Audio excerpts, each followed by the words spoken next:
Hey, good afternoon. It is gorgeous here in the Midwest. It's a little bit nippy. I'm not going to say it's cold because I was outside in just like a long sleeve t shirt, but the air is fantastic. Unfortunately, the air quality index in locations like Baton Rouge, Louisiana is horrible, and it's pretty terrible in Omak, Washington, and Arden, Arcade, Del Paso, Manor, California. Man, that's a long ass name for a city. Dinosaur National Monument, Utah, Willits, California. These are all in the orange. Utah's got a bunch of places in the yellow too. Oh, wow. So it looks like there's some spots in the United States that have some pretty terrible air right now, but not here in Indiana. We've got a really interesting show for you today. Despite, the failings of the tweet lord and his platform to elevate him beyond the president of the United States during the Super Bowl, despite all that, we've got a much more interesting show planned for you today.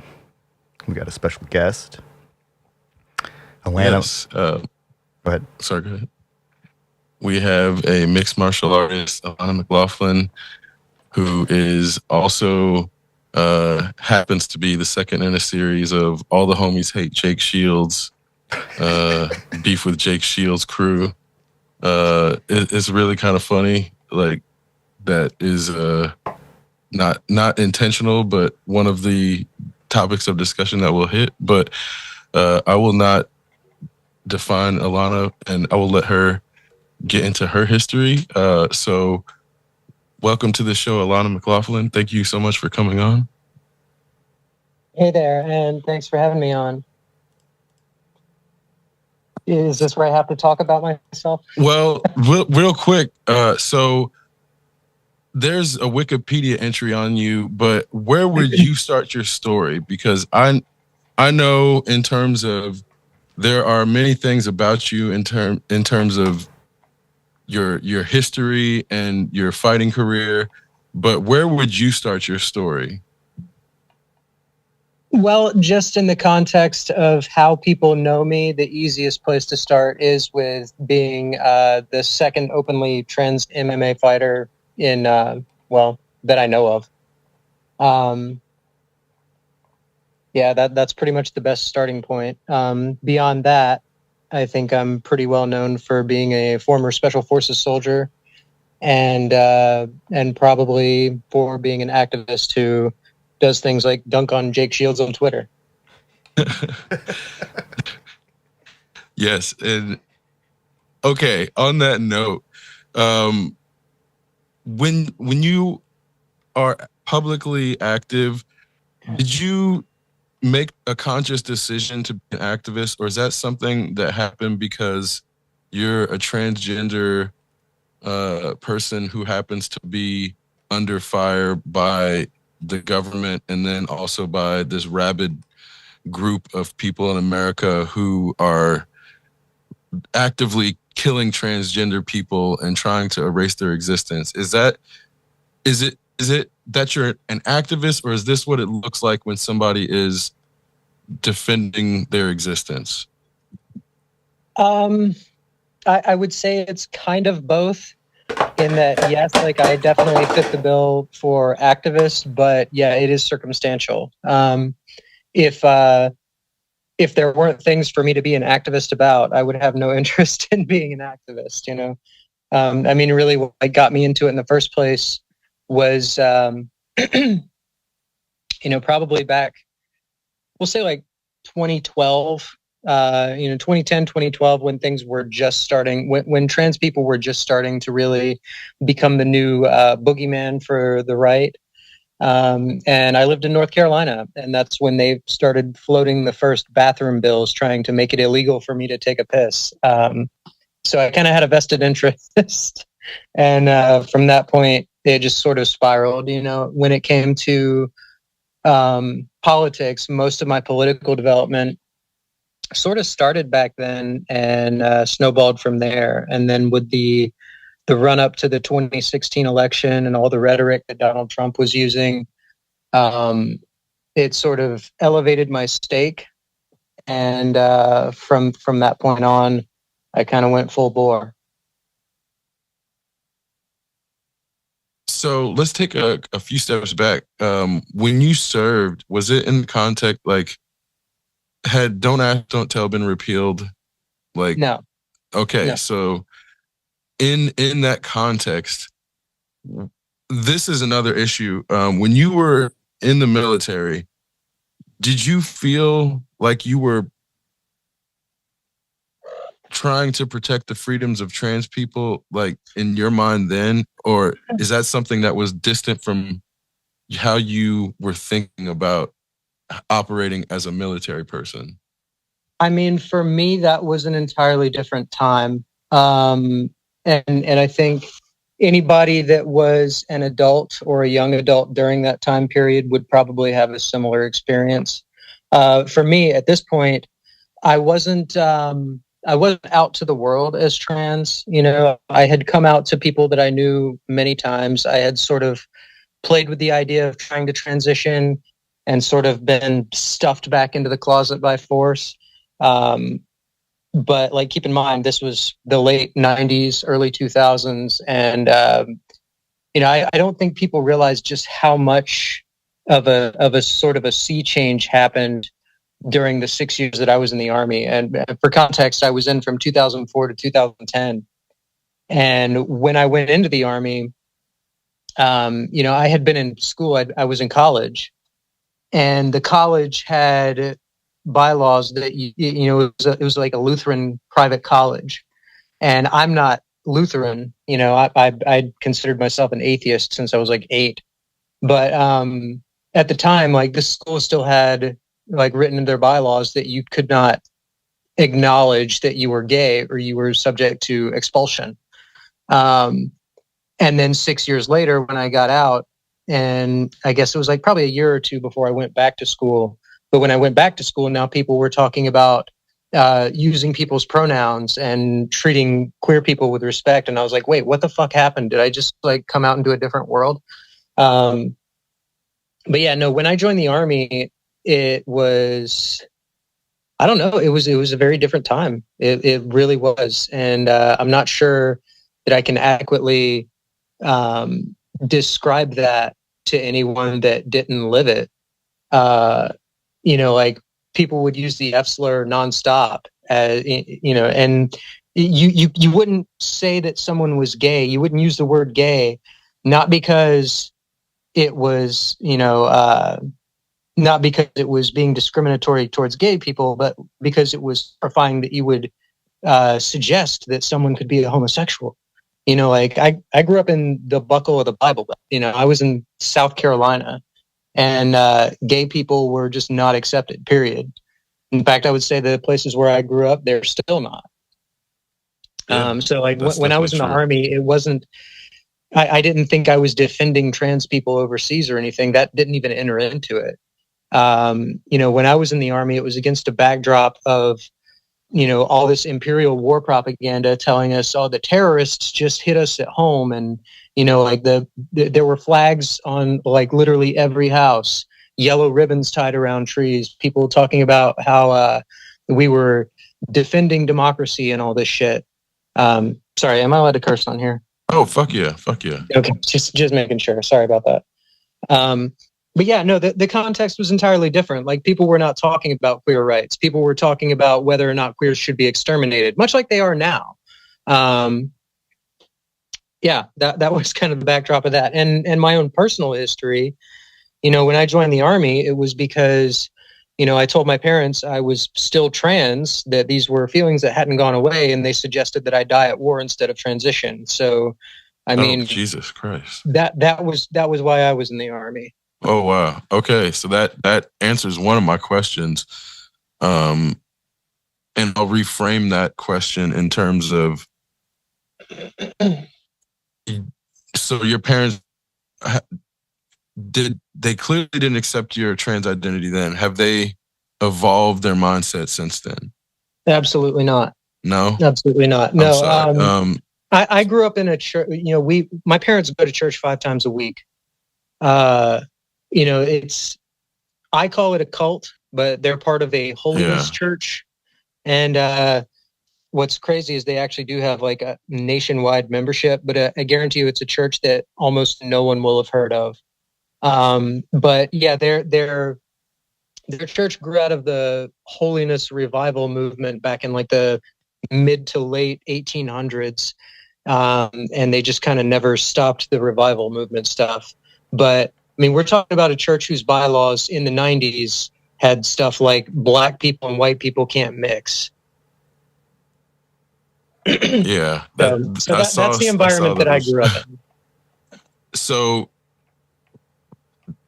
that particular scene, I think a lot of people who weren't alive during the Satanic Panic or during that 90s period when F-bombs were like just everywhere, or like when Eddie Murphy, I think he's like a great example of a big name who would use F-bombs just no problem, just harming that community. And then he was actually one of the first people to realize that his casual use of that word directly harmed a community that was subject to death and physical threat.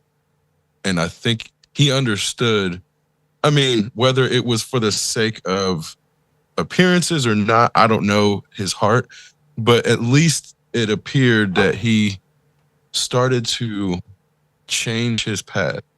What do you think, or what are you willing to give people in terms of time and how far they've gone to give them a chance to come back to the other side and accept your existence as a trans person and not, you know, the people that want harm on the trans people, how far are you willing to let them go before you're not going to ever allow them to come back as a trans person?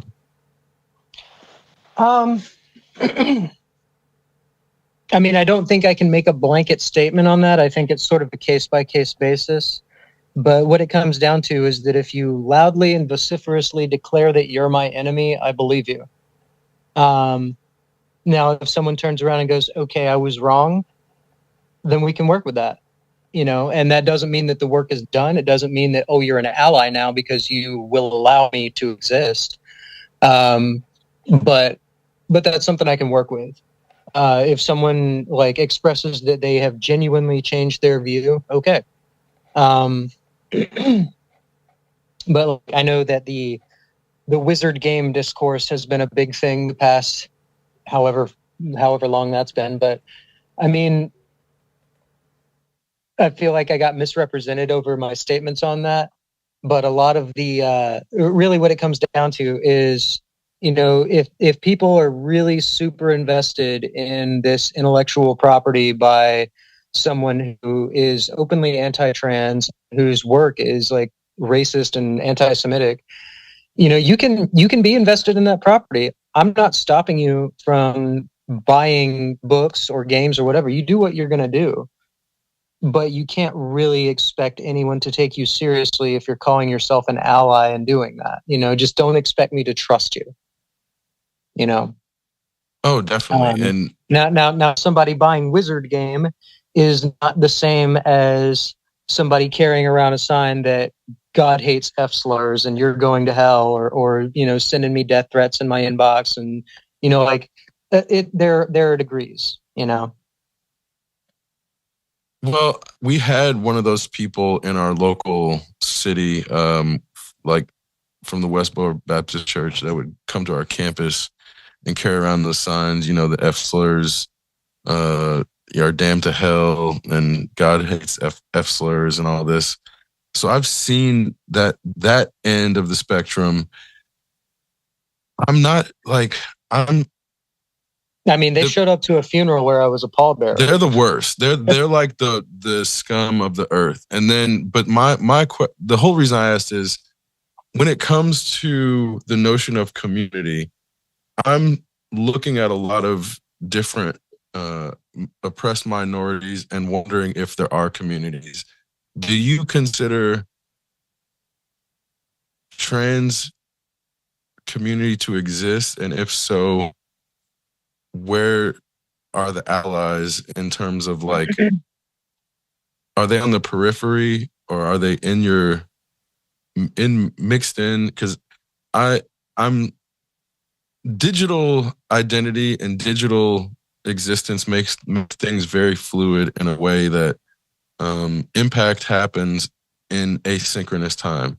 And this is why, again, as a trans person, do you feel like you have a community of trans people, or is that something that just appears that way because now we can see trans people online rather than them being individuals, just pockets in society?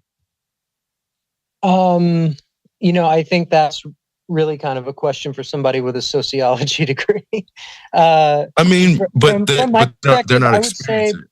yeah, I mean, I think it's again a nuanced thing. I'm not trying to sit here and give you non-answers, but like growing up in the South, the queer people that I knew were all heavily closeted, but they still sort of gravitated towards each other, and it was like a lot of the people that I was friends with as a kid, as an adult, have come out as some stripe of, gay or queer or trans. And that was because they felt safer doing so. And a lot of that was because of the visibility of people online. So I would say that in some ways, yeah, there's a trans community, so to speak, online, because like that for a long time, that was the only way we really had to connect with each other. Um, I mean, think about like a decade ago, how many trans people did you ever see and know that you saw walking around down the street? Did you see openly trans, openly queer people a decade ago? No, not really. Not nationwide, definitely not. Not out in public, or go back even farther. Good luck. When I was in the Army back in 2004, I thought, I turned 21 in basic training, and I thought I was too old to transition. I had given up. And yet, like at the time, like I'm in this weird sort of time frame where when the trans community when I was just getting connected to trans people online, if you transitioned before 50, you were an early transitioner. And then, and if you transitioned after you retired, you were a late transitioner. And nowadays, early transitioners are the kids lucky enough to like get gender affirming care as kids, and most of the time that literally just looks like getting to dress and be addressed the way they want to. And then puberty blockers. But no, it's just, it's a really strange thing because like trans people in general, I've been a real shut-in lately, especially with the pandemic. I don't know exactly what local queer communities look like, what local trans communities look like. But as far as people connecting on the internet, that's kind of been a way for a lot of trans people to come into themselves and support each other. And often that support is material, like people make jokes all the time about trans communities passing the same $5 around between GoFundMes, So yeah, I would say there is trans community online, but I would also say that a lot of the visibility and discourse around those communities isn't the community itself. There's a lot of sort of information warfare that happens constantly. Like you roll out of bed and immediately get on Twitter every day to defend your existence. It's like it's very much like a propaganda war happening right now. So I hope I'm not just rambling here, but I feel like when it comes to trans community, like yeah, there is community online, but also it's really easy for people to a lot of tone is lost through text, and I think it would be a lot better served if community was something that was more local and people were actually speaking to each other in person, Definitely. And I'll try to synthesize that in reference to the Wizard game. I looked at it. I was never going to play it realistically, so I couldn't I couldn't honestly boycott something that I was never going to play, so that's why I just never even talked about it. But the issue is when I look at that game, I see it doesn't directly harm people, but it indirectly harms trans people, and I can perceive that. So I think the issue is like when people indirectly harm trans people, are we the one of the reasons I was asking how far would you let people go is like in a year or two, those same people who will want to claim ally but wanted to also play the Harry Potter game, do they get in your mind, because I'm not a trans person, so I can't actually make this judgment. Do you think that you'll be able to forgive people that played that game knowing that it does cause you indirect harm? Like, is that something like knowing that there's also the other end of the spectrum? It's like in 2 years when the game is like stale and everybody realizes it's trash and everybody's like not hype anymore, and then they're like, sorry, we played this stupid game, and then they want to like be your friends again online because it makes them look like dicks because they played this game over the requests of trans people. And I know like, again, 2 years down the road, it's hard to imagine, but it's like, is there apathy? Do you see their apathy in the same way as the people who are overtly aggressive? Because I'm like, as a Black person, I know that there's like the Klan, and then there's people who always look away from the Klan. And it's like hard for me to really separate the two. It's like, if you're willing to look away from the Klan and what they do, you're kind of the same to me. Yeah, but and that's just helping them. Yeah. Yeah, that's, I mean, if I'm being honest, that is kind of how I view it. And it's not that I won't forgive these people. It's that if they want to call themselves an ally, they have to prove it. They have to actually be doing something for trans folks. And I think that's one of the things that really frustrates me about people claiming allyship is, you know, they'll proudly put that up in their bio on whatever social media site, but you never actually find them doing any work. You know, it's like, honestly, it kind of reminds me a lot of the way my dad approached issues of race. You know, he would insist that he wasn't racist because he had a single Black friend who, you know, we just talked about this last week.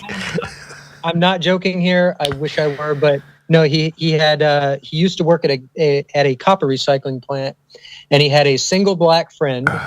And I don't want to say this gentleman's name because I don't want to embarrass him, but I am pretty sure. So my dad talked down to this guy. He acted like he kind of acted like he was stupid. The way he spoke was entirely different. The way he was around this man, and they would have lunch like once a year. And I went to 2 of these lunches that I can remember. And my dad was just very condescending, talking down to this guy and almost using like a weird version of what he thought was African-American vernacular. Oh, Jesus. And when my dad would get up from the table, this gentleman and I would make eye contact, and I could tell this man knew what was going on. And he was probably... I mean, the only thing I can imagine is that he was having these dinners with my dad to remind himself that people like this existed. Like, I don't know. I can only imagine the stories he had to take. To your knowledge, did your father ever actually set foot in this Black man's home? I don't think he did. They would always have lunch in a public place. But, I don't think that person was his friend. No, not at all. No, I mean, but let me keep going here. The thing is, like, my dad insisted he wasn't racist because he has this one Black friend that he eats lunch with once a year. Yeah. But he would also use the N-word with a hard R. Oh, Jesus Christ! He would complain. he would complain that there were TV shows with black people, like the Cosby Show. He was just pissed that there were black people on TV. And then when there was BET, he was pissed that they had their own station. So it was, and at one point, my father literally told me, "I do not approve of black people." And I'm like, what the fuck is there to approve of? Right. They don't need your approval, bro. But to me, this idea of like, oh, I'm an ally, and some people feel like allyship is allowing you to live. Not even without harassment, but like, oh, well, we're not actively killing you. That's allyship. No, that's not fucking allyship. That's like the bare fucking minimum. That's not enough. So yeah, it's and then it became the same thing around gay rights in the 90s. It's like, oh, well, you can do whatever you want, just do it behind closed doors. I don't want to see you holding hands. That's disgusting. Like that same kind of bullshit. And that's how my family was, and that's how a lot of these people claiming to be allies are. They don't want to acknowledge that there's any kind of historical injustice. And I think that's why, you scratch a transphobe, find a racist, scratch a homophobe, find a racist. It's the same shit. It's the same regressive ideas. It's the same, well, things were bad in the past, but they're not bad now. So stop reminding us. We don't want to feel bad. Like I heard about some Twitch streamers that were playing the wizard game and had a breakdown, and they were talking about being bullied. And by all accounts, it sounds like trans people were just saying, hey, I don't appreciate you doing this. And they were frankly like, it was fragility, cis fragility, the same way you would expect white fragility. Does the wizard game take place in the boarding school? I think it does. I don't know. Okay, so this is really kind of off topic. It's kind of been stewing in my mind. I don't understand the whole boarding school fantasy. I just don't get it. I don't understand why anyone wants to be shipped off to a boarding school of any kind. As someone who has a psychology degree, I will quickly say these people did not have good high school experiences, and they want to make one in the form of a virtual place.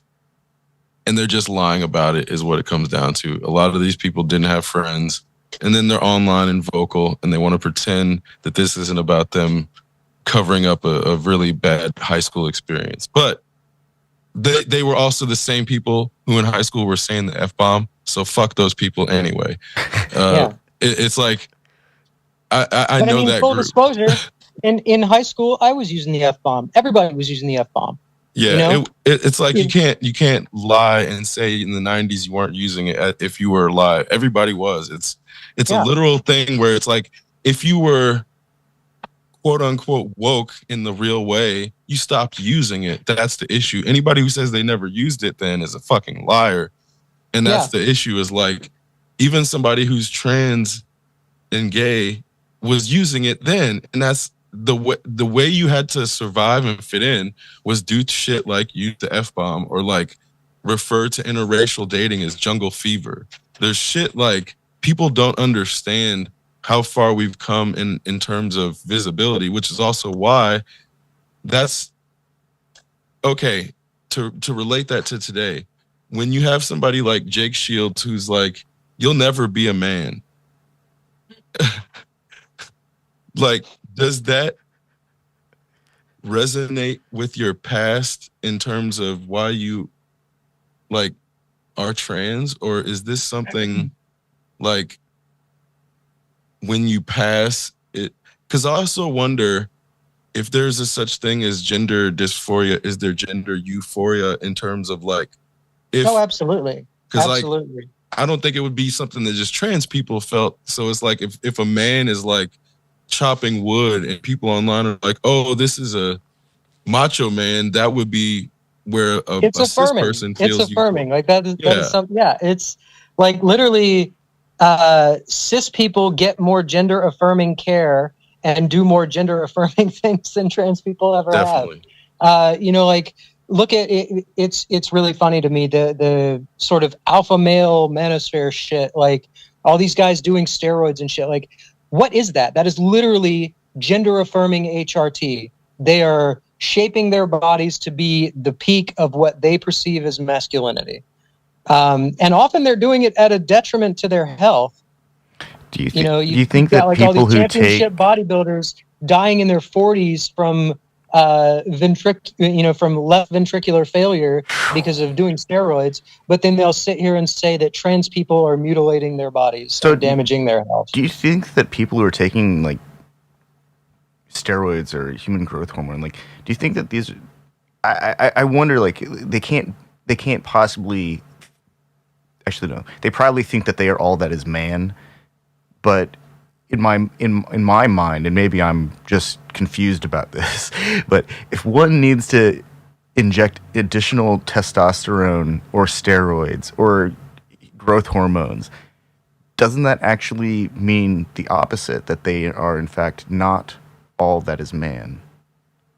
I call those people trans alpha because they're using performance enhancing.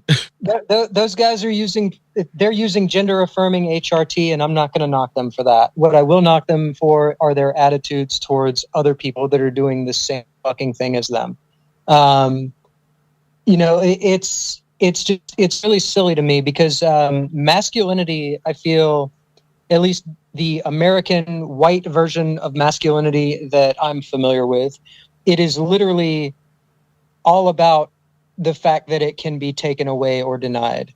When I was a kid, everyone insisted that I was an F slur, I was a girl, I was literally everyone insisted I was not a man and would never be a man because I was small, I was delicate, I wanted long hair, and my parents would shave it every year just to spite me. It was because I was interested in things like art and I wanted to dance ballet. I was just this F slur who was never going to be a man. And then the moment I lean into that and say, yes, I'm a woman, now all of a sudden, oh no, you're the ultimate alpha male. This is peak performance. You can never get away from your past. It's just this. I feel like the white American identity, the white American male identity, is just bullying. That's it. It's just cruelty. And being really confused at itself. I wasn't. Yeah, I wasn't comfortable talking to men. I didn't know how to talk to men until I was in the Army. Like, it took, I think I was like 2 years into my training, just about. I was in language school learning Arabic with a group of about a dozen guys before I literally had some like tobacco chewing chud from Alabama pull me aside and teach me that the way men interact is by bullying each other nonstop. It's like you just have to be shitty to everyone in there, but laugh while you're doing it, and also never take it personally. And that's how men interact. Wow. Holy shit. And that's how long it took. Like, I had a hard time up until that point, So not to belabor, one of the things that I always question is whether these people who have these hard line ideas of like what a macho man is supposed to be actually like instill those or do the hard parts. Because it sounds like your dad did all the racist parts, but didn't do like, now we're going to go out and fish, and now we're going to go out and this is how you do. Oh, no. There was all that too. Like, let me, I don't want to sound like I'm just like trying to defend myself here. I think I just want to give people context of what my upbringing was like. Okay. So my upbringing was backwards and regressive for the 80s and 90s. Like, people were weirded out by how strict my parents were. Like, in the 90s, I grew up heating a home with a wood stove.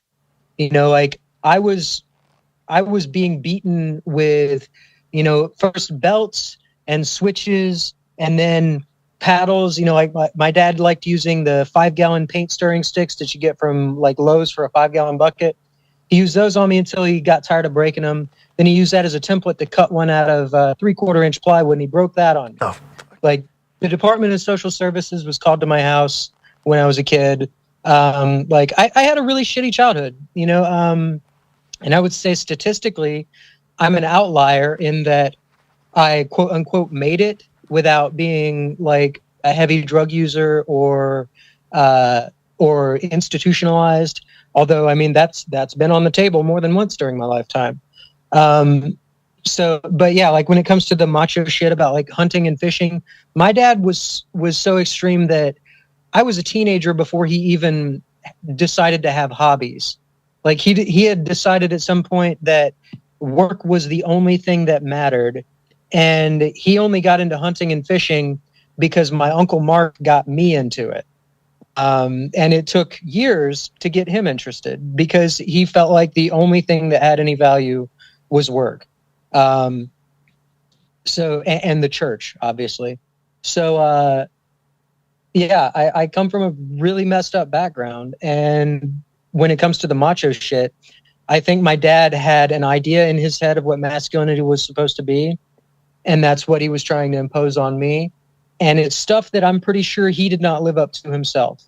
You know, this is a man who had me doing hard labor as a child. You know, I had chronic bronchitis growing up, and I was always told it was because my mom smoked when she was pregnant with me. But I recognized that when I was in high school is when my bronchitis started clearing up.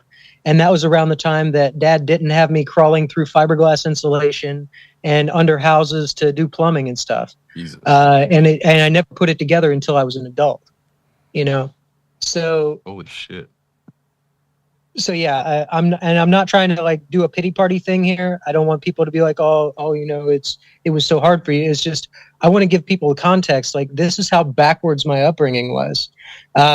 So for me to have, you know, I consider it an accomplishment. Yeah, all for things me to have come considered, as you far sound as I pretty well have. adjusted. Well, yes and no. You know, I go to therapy every week. You know, Yeah. And when it comes to, you know, like my therapist will tell you and has put in writing that I've got one of the worst cases of PTSD she's ever seen, complex PTSD at that. You know, my trauma is deeply ingrained, and I haven't even gone over the sexual assault as a child. You know, that was a long running thing, and that was through the church. So yeah, I've had a hard life, but yeah, when it comes to, you know, trying to bring this conversation full circle, when it comes to the military, like when I joined the army, it was to get myself killed. Like that was the goal. That's why I went special forces and didn't just like join as a cook or something.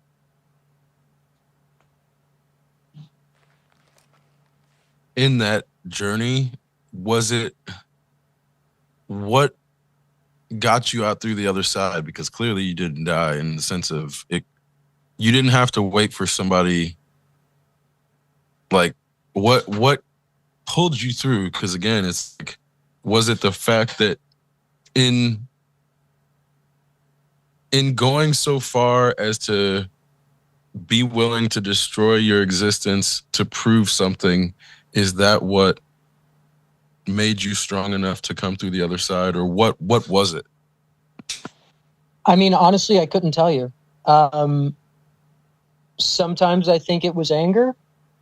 Yeah, I really don't know, because we'd be in a firefight, and you know, maybe it was the PTSD I already had, but like when the bullets were flying, I just got mad, you know.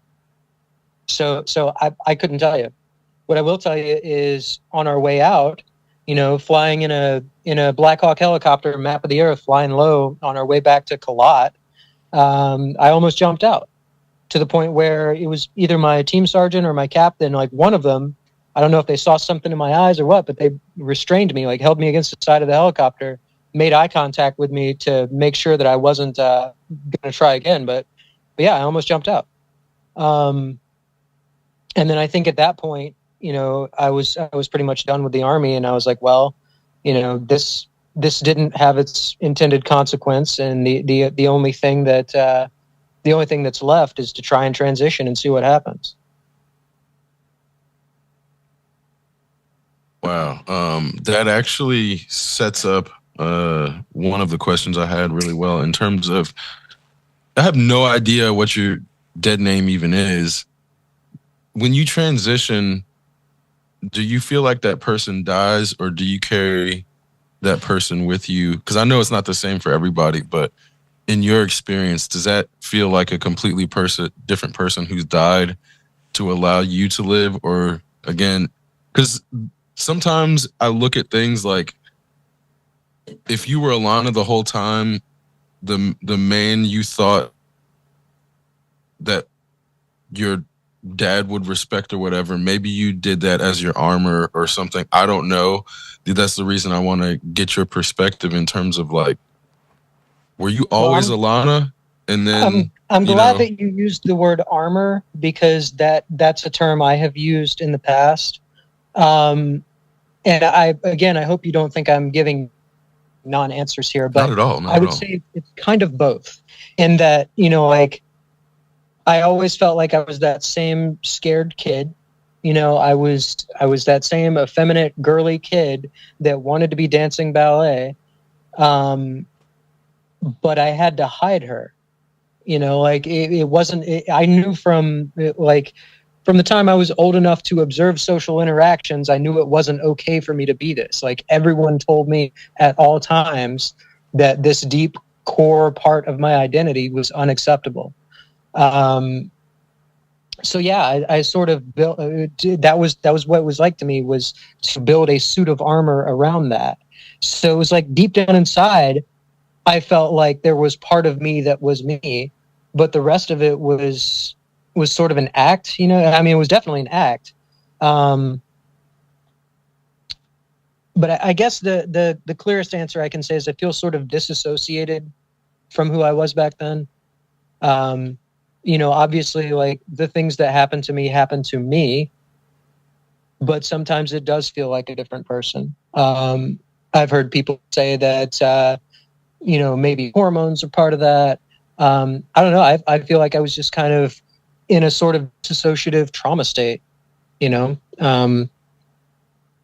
lot of my memories from, like, the more traumatic parts of my life are really fuzzy, so yeah, it's kind of hard to say. I mean, yeah, that's definitely exactly what I was asking. So I don't want you to feel like that was non-answer. Because I guess the way I see it is, like, as a cishet person, there are certain things where society, like, reinforces, if I seek validation for certain things, society reinforces those things.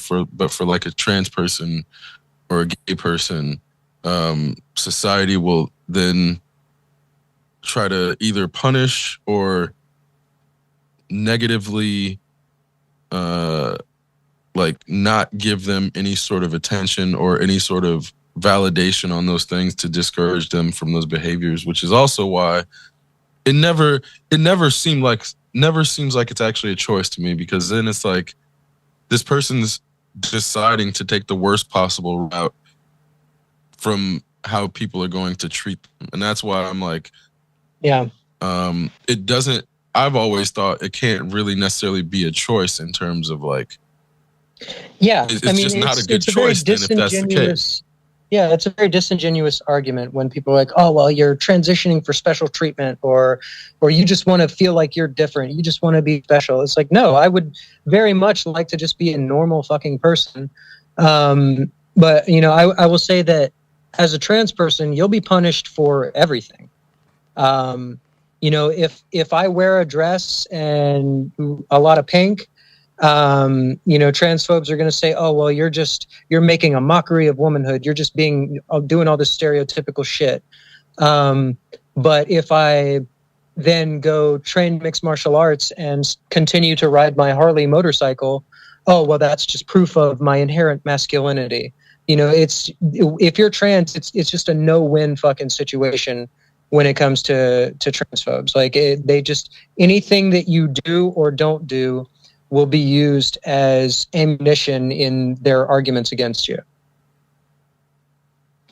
Okay, just to sort of sit on this area for a second, when we see trans people presented in media, it's not always like a wide range, and it's usually a very specific type. What, in your mind, like, has there been any good trans representation, and then what is it, and what makes it good representation, if there is?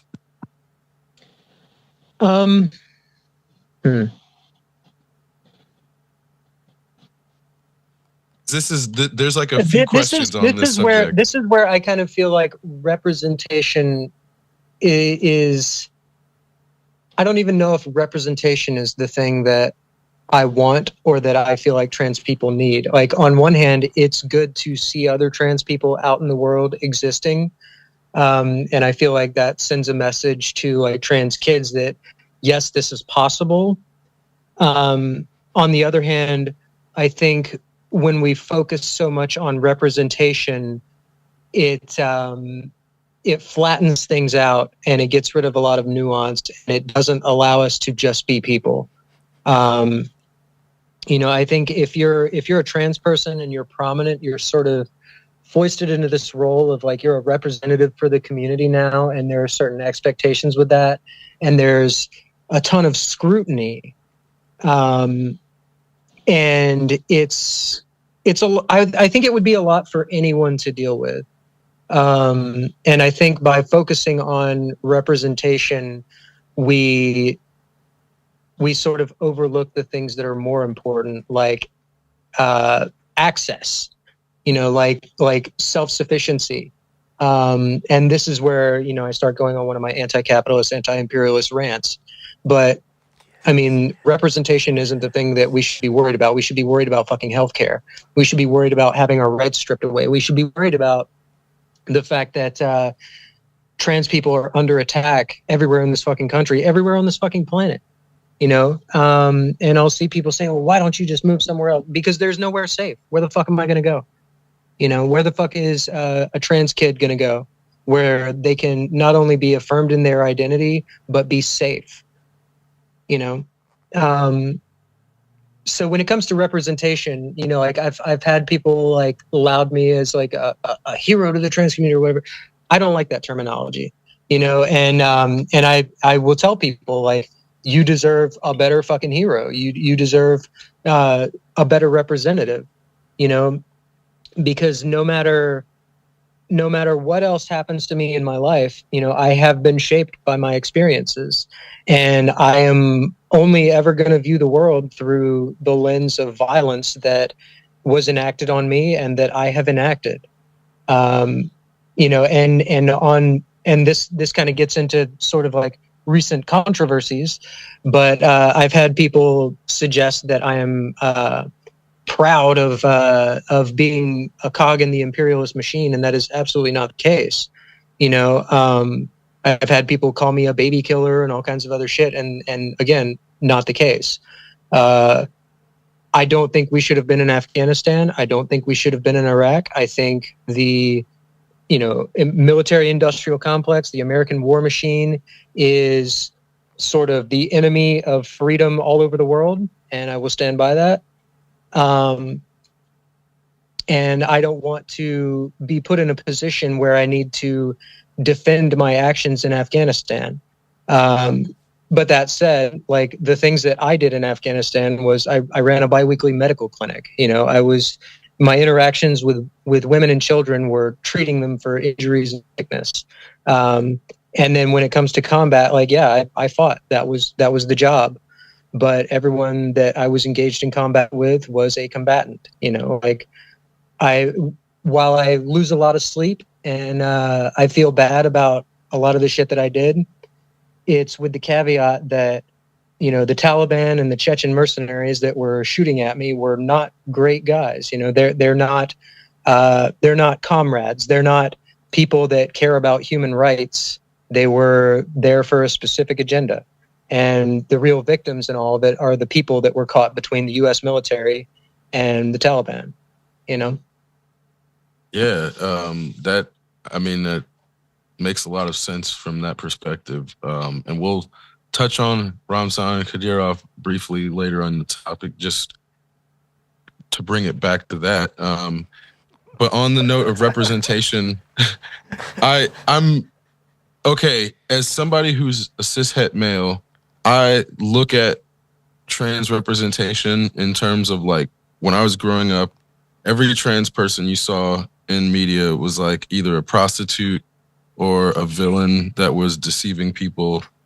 And most of them still and are. then, Like those are still the for tropes sure, that are trotted out, and that is incredibly damaging. no doubt. And that's where, I mean, in terms of like one of the, I don't know if you've ever seen Twin Peaks, but then there's like a trans special agent on there, which was also like to one of the first positive. That's where I'm like, I don't know if it's positive or negative, but that's where, I mean, in terms, it's not a prostitute, it's not somebody who's trying to deceive people, which is where I'm like, that seems to be a marked difference in representation in media, which is where I wonder if that. I would say that was a step forward, but I will also say that when Twin Peaks came out, the thing that everybody thought about it was like, oh wow, this is weird and avant-garde, and so a trans woman in the Twin Peaks universe wasn't necessarily something that was going to be taken seriously, and also she's a fucking cop, so there's that. But then that's also, it's the idea of a trans woman, because David Duchovny's not trans, so this is where, to me, like this happens with a lot of black roles and black characters, in terms of like when you see a black person or a trans person, this is like the idea of a black person or the idea of a trans person. So this is where, I mean, does that feel like it is enough to pay attention to? Because this is where I'm like, we have the Wizard game that has this kind of indirect harm, but to me, representation feels like more direct harm.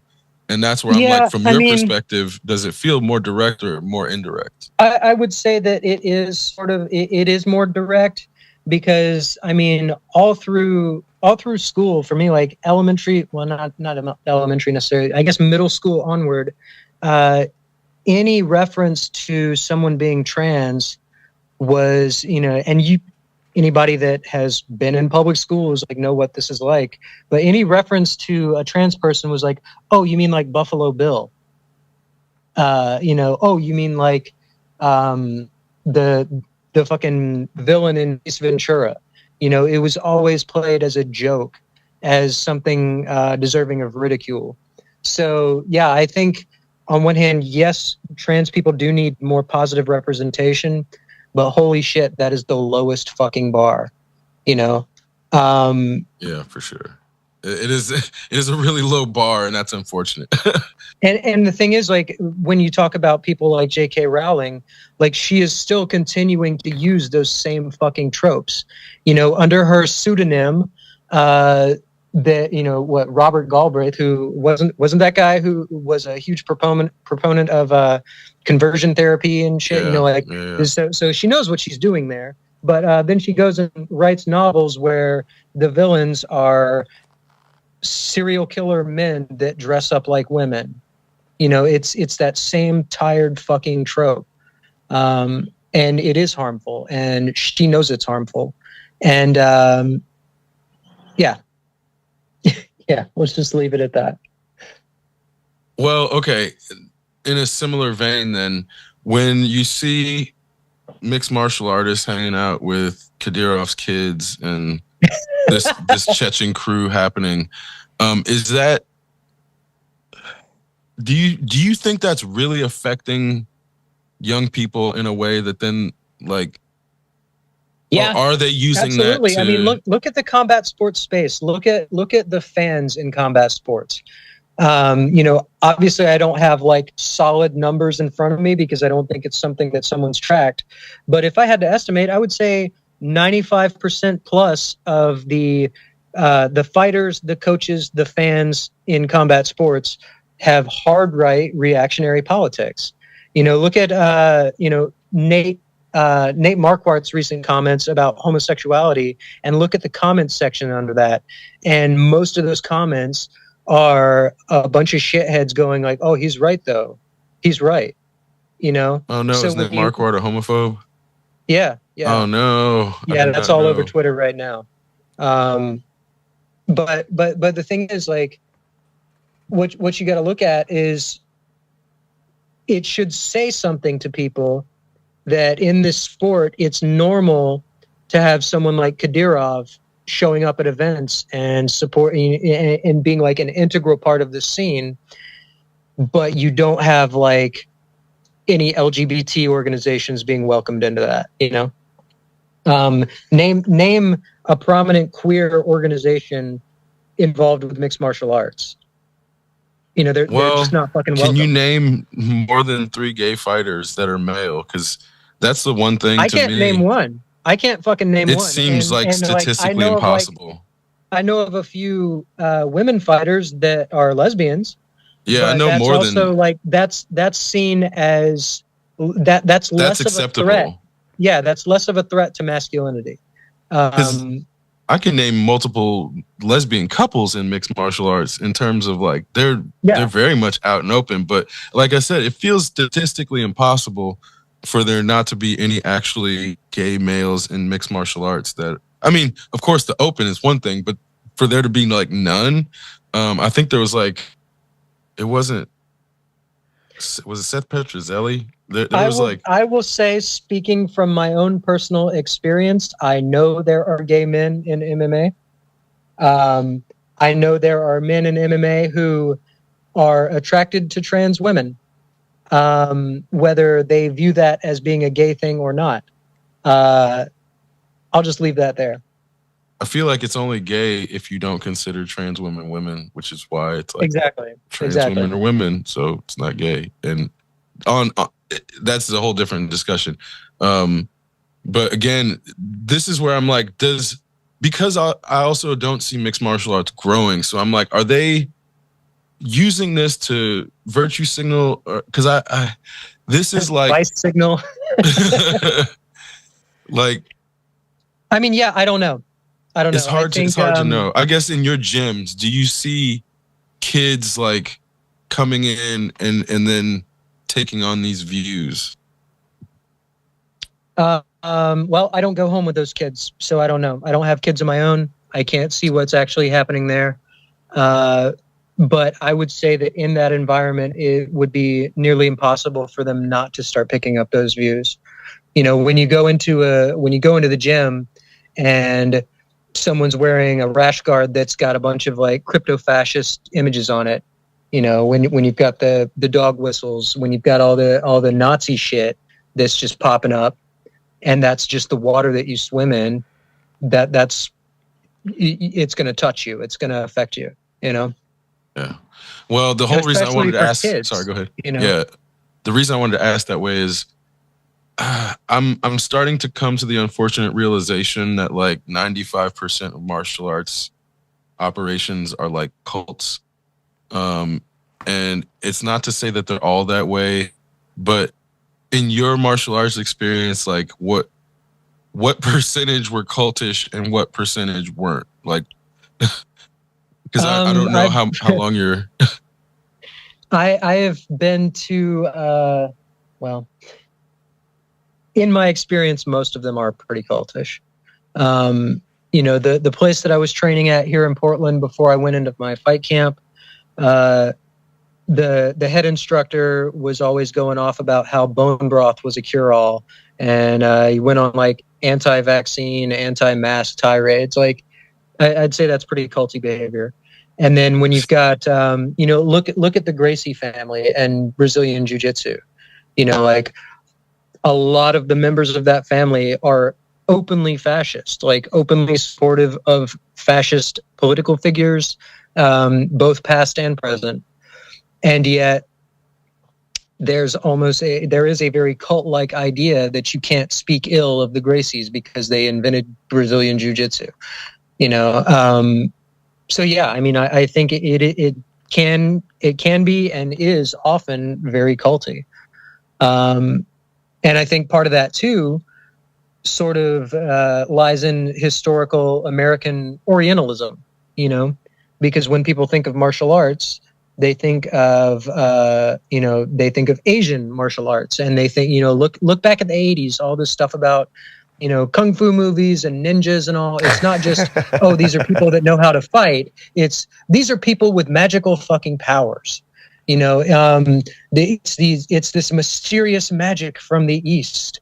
Like that's what people view martial arts as a lot of the time. And that's why when I go to a gym, I'm there to learn how to do an athletic thing. I'm there to learn how to use my body in a specific way. But unfortunately, because of that sort of history that we have in the US of equating martial arts with like this mystical shit, a lot of people that are involved in martial arts go there looking for spiritual guidance or something, so it's very easy for them to fall prey to this sort of cult guru mentality. Because you're not, they're not just going there to learn how to throw some punches and kicks. They're going there to learn how to defend themselves in a hostile world, and to sort of gain mystical hidden knowledge of reality. And that's why you've got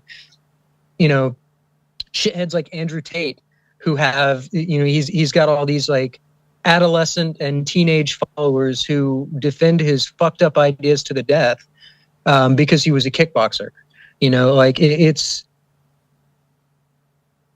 We're in some pretty dangerous territory here, I think.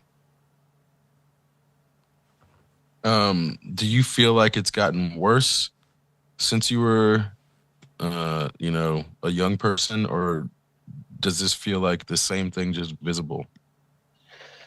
I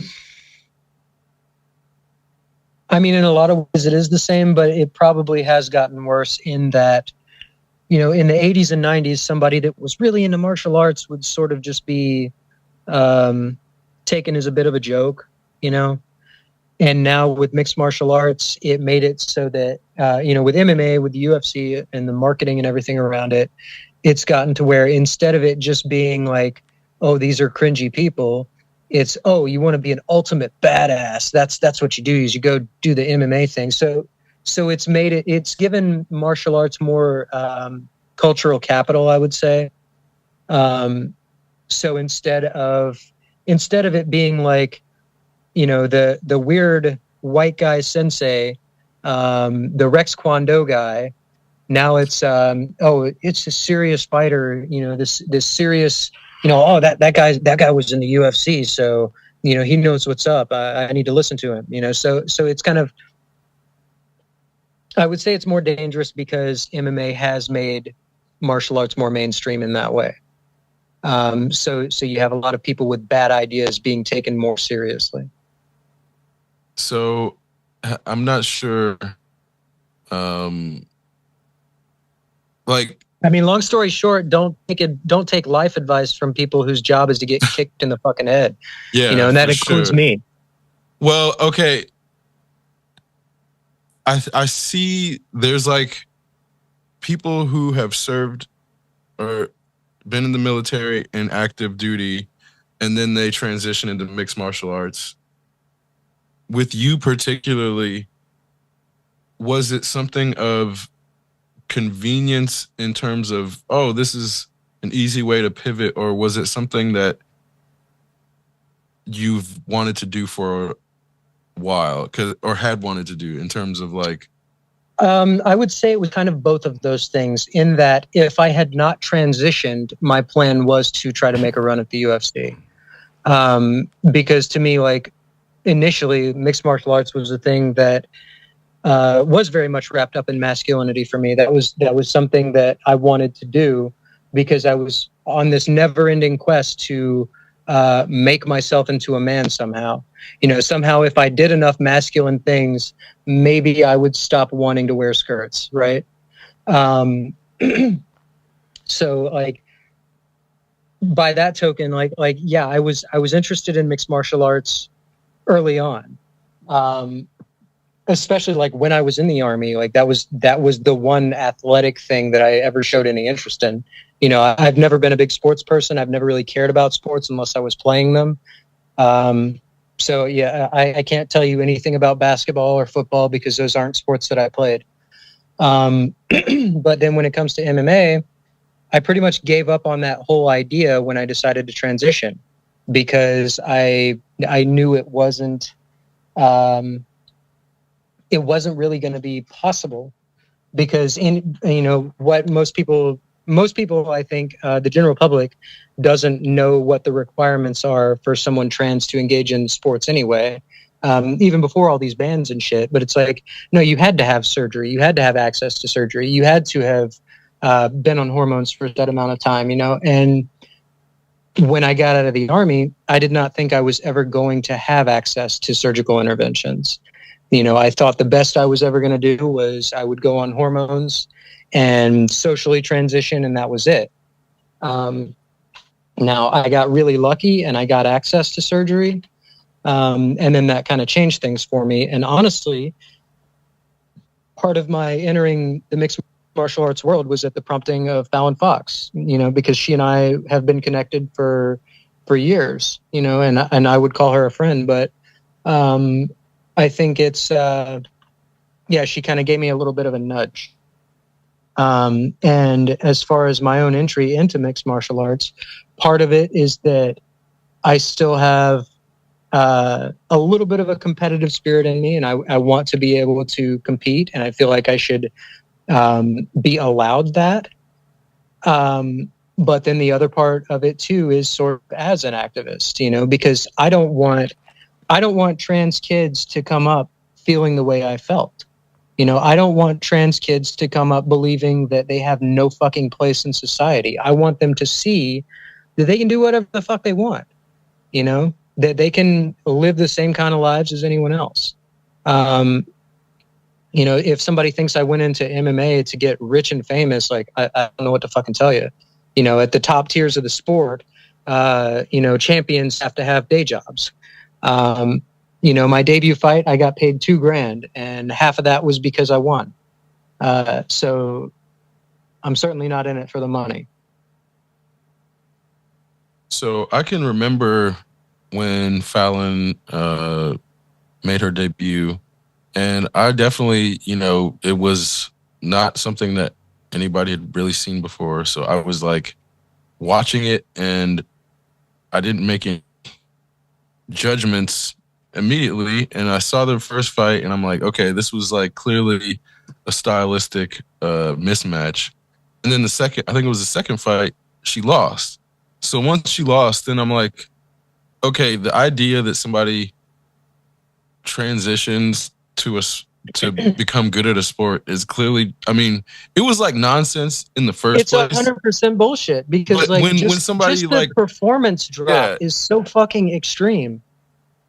So that's where I guess like when that happened, I don't know where you're in your process, but in that, like when people clearly have data to show that it's like this is not a narrative that is actually real, I started to think of it as sexist because I grew up, there weren't enough girls to play full sports leagues, so we just if we had a hockey team, the girls played on our hockey team.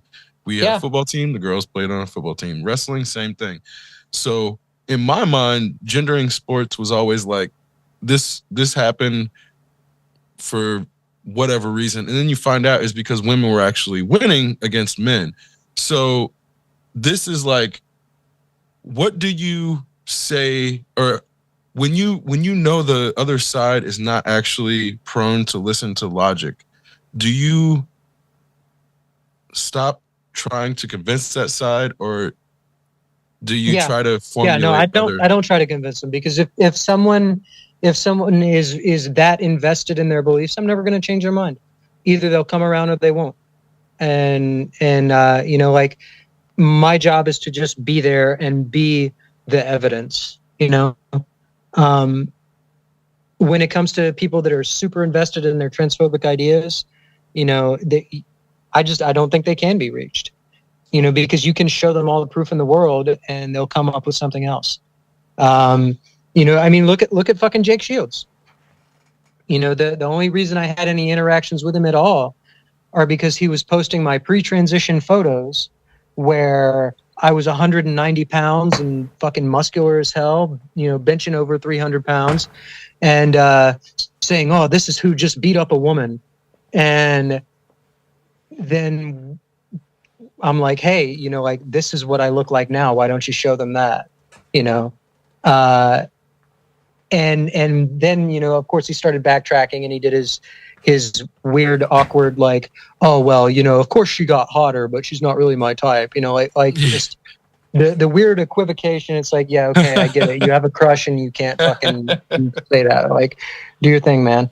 But no, I mean, I'm not going to try to convince a transphobe.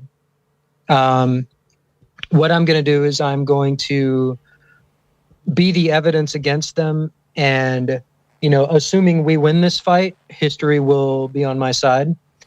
And if we don't, well, then we'll all probably be fucking dead. Because that's kind of the stakes right now.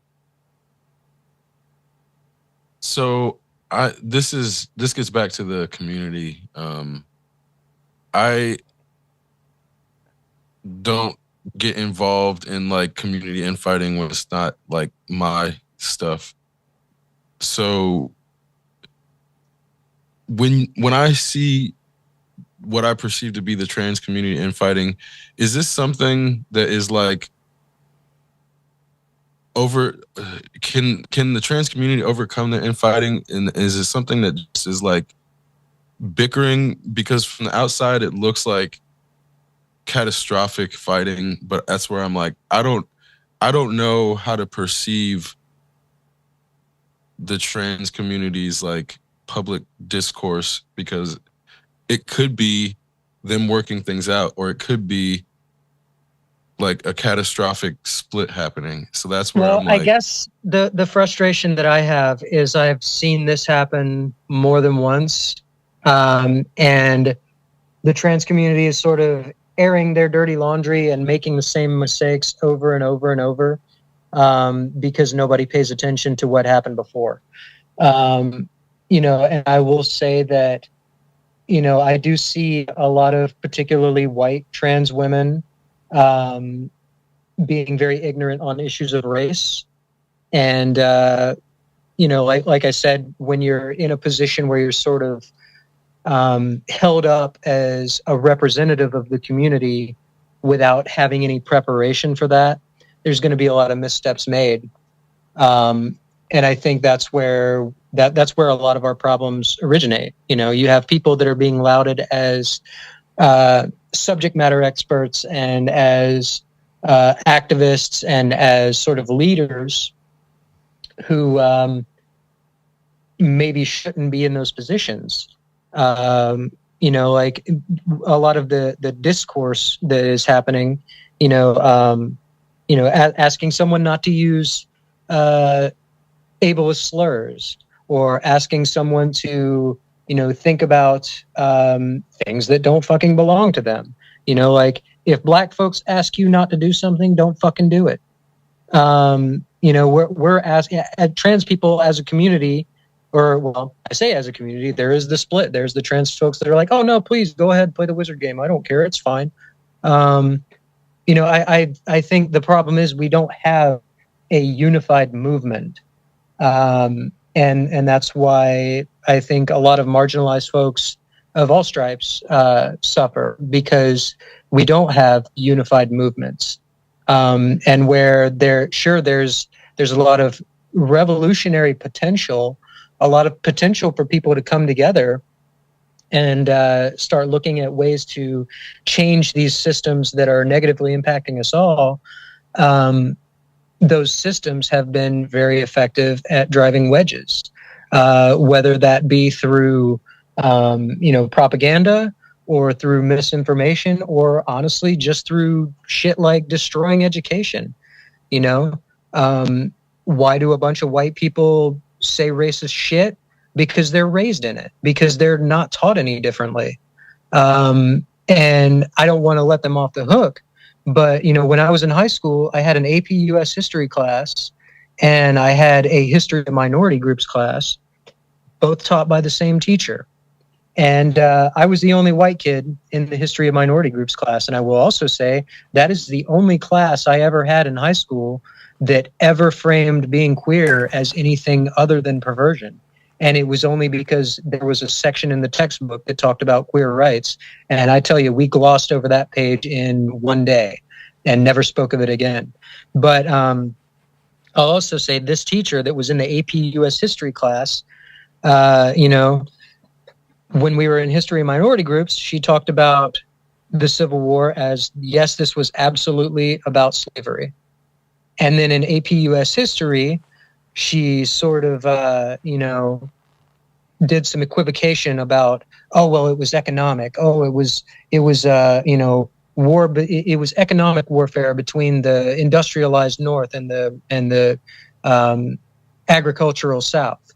And she did this sort of equivocation, but when we were in history and minority groups, and she says, oh yeah, it was absolutely about slavery, she makes direct eye contact with me as this sort of like, oh yeah, don't tell anybody that I'm teaching two different fucking things here, so again, I don't want to just give white people a pass and be like, oh yeah, they just didn't learn any better. But I will also say, capitalism, imperialism, all these things have a vested interest in not teaching history the way it fucking happened. That's why you have governors like Greg Abbott and Ron DeSantis wanting to make curriculum that doesn't teach what they call critical race theory and what I would call accurate fucking history. That's why you have so many people that'll be like, oh, Martin Luther King would be ashamed because you're being violent in the streets. What would Martin Luther like? And they don't cite Martin Luther King when he was talking about white liberals not being allies, So it always comes back to, capitalism has a vested interest in keeping us divided and keeping us from uniting against the forces that oppress us. And we often play right into their fucking hands over and over and over. I don't have solutions for that, but I would say like that's where a lot of the quote unquote discourse comes from, is people just publicly now making the same fucking mistakes over and over. Not to say that you have solutions, but in a capitalist system where people express their quote unquote individuality through consumption, that's something I've complained about loudly many times, is that people do define themselves by their purchases, and that's exactly what capitalism wants us to do. Well, and is that why the Wizard game feels like such a personal attack? Because that's what absolutely. I think it does, because like so many of the people that got angry at me for saying don't play the Wizard game, there were people specifically saying, oh, you can't gatekeep this from me. This was part of my childhood, and I think that's the trap that we've fallen into, is we have let culture be monopolized by capital. Look at, whether it's the Wizard game or Disney properties or whatever, we don't have our own just cultural stories anymore. They're all fucking owned by someone. Someone has to profit from them. When was the last time you heard a fairy tale or a folk tale that wasn't fucking Disney branded? It's hard to separate these things out now, because every bit of culture that we have has turned into consumerism. It's been co-opted and branded, and you have to pay someone to fucking take part in it. And not only just intellectual properties, but I mean, Christ, look at the public square. What is the public square? We do our arguing on Twitter now because there are no fucking public spaces for you to go to that you don't have to pay to be in. Don't you have to pay for to be validated, to have an official account or something like that now?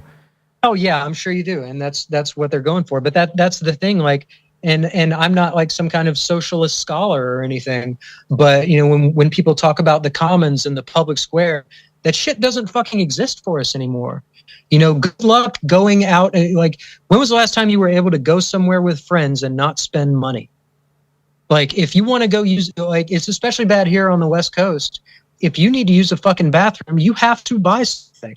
If you're not home and you need to use a bathroom, you have to fucking buy something. You know, you can't use a bathroom without buying something and being given the fucking access code to go use the goddamn bathroom.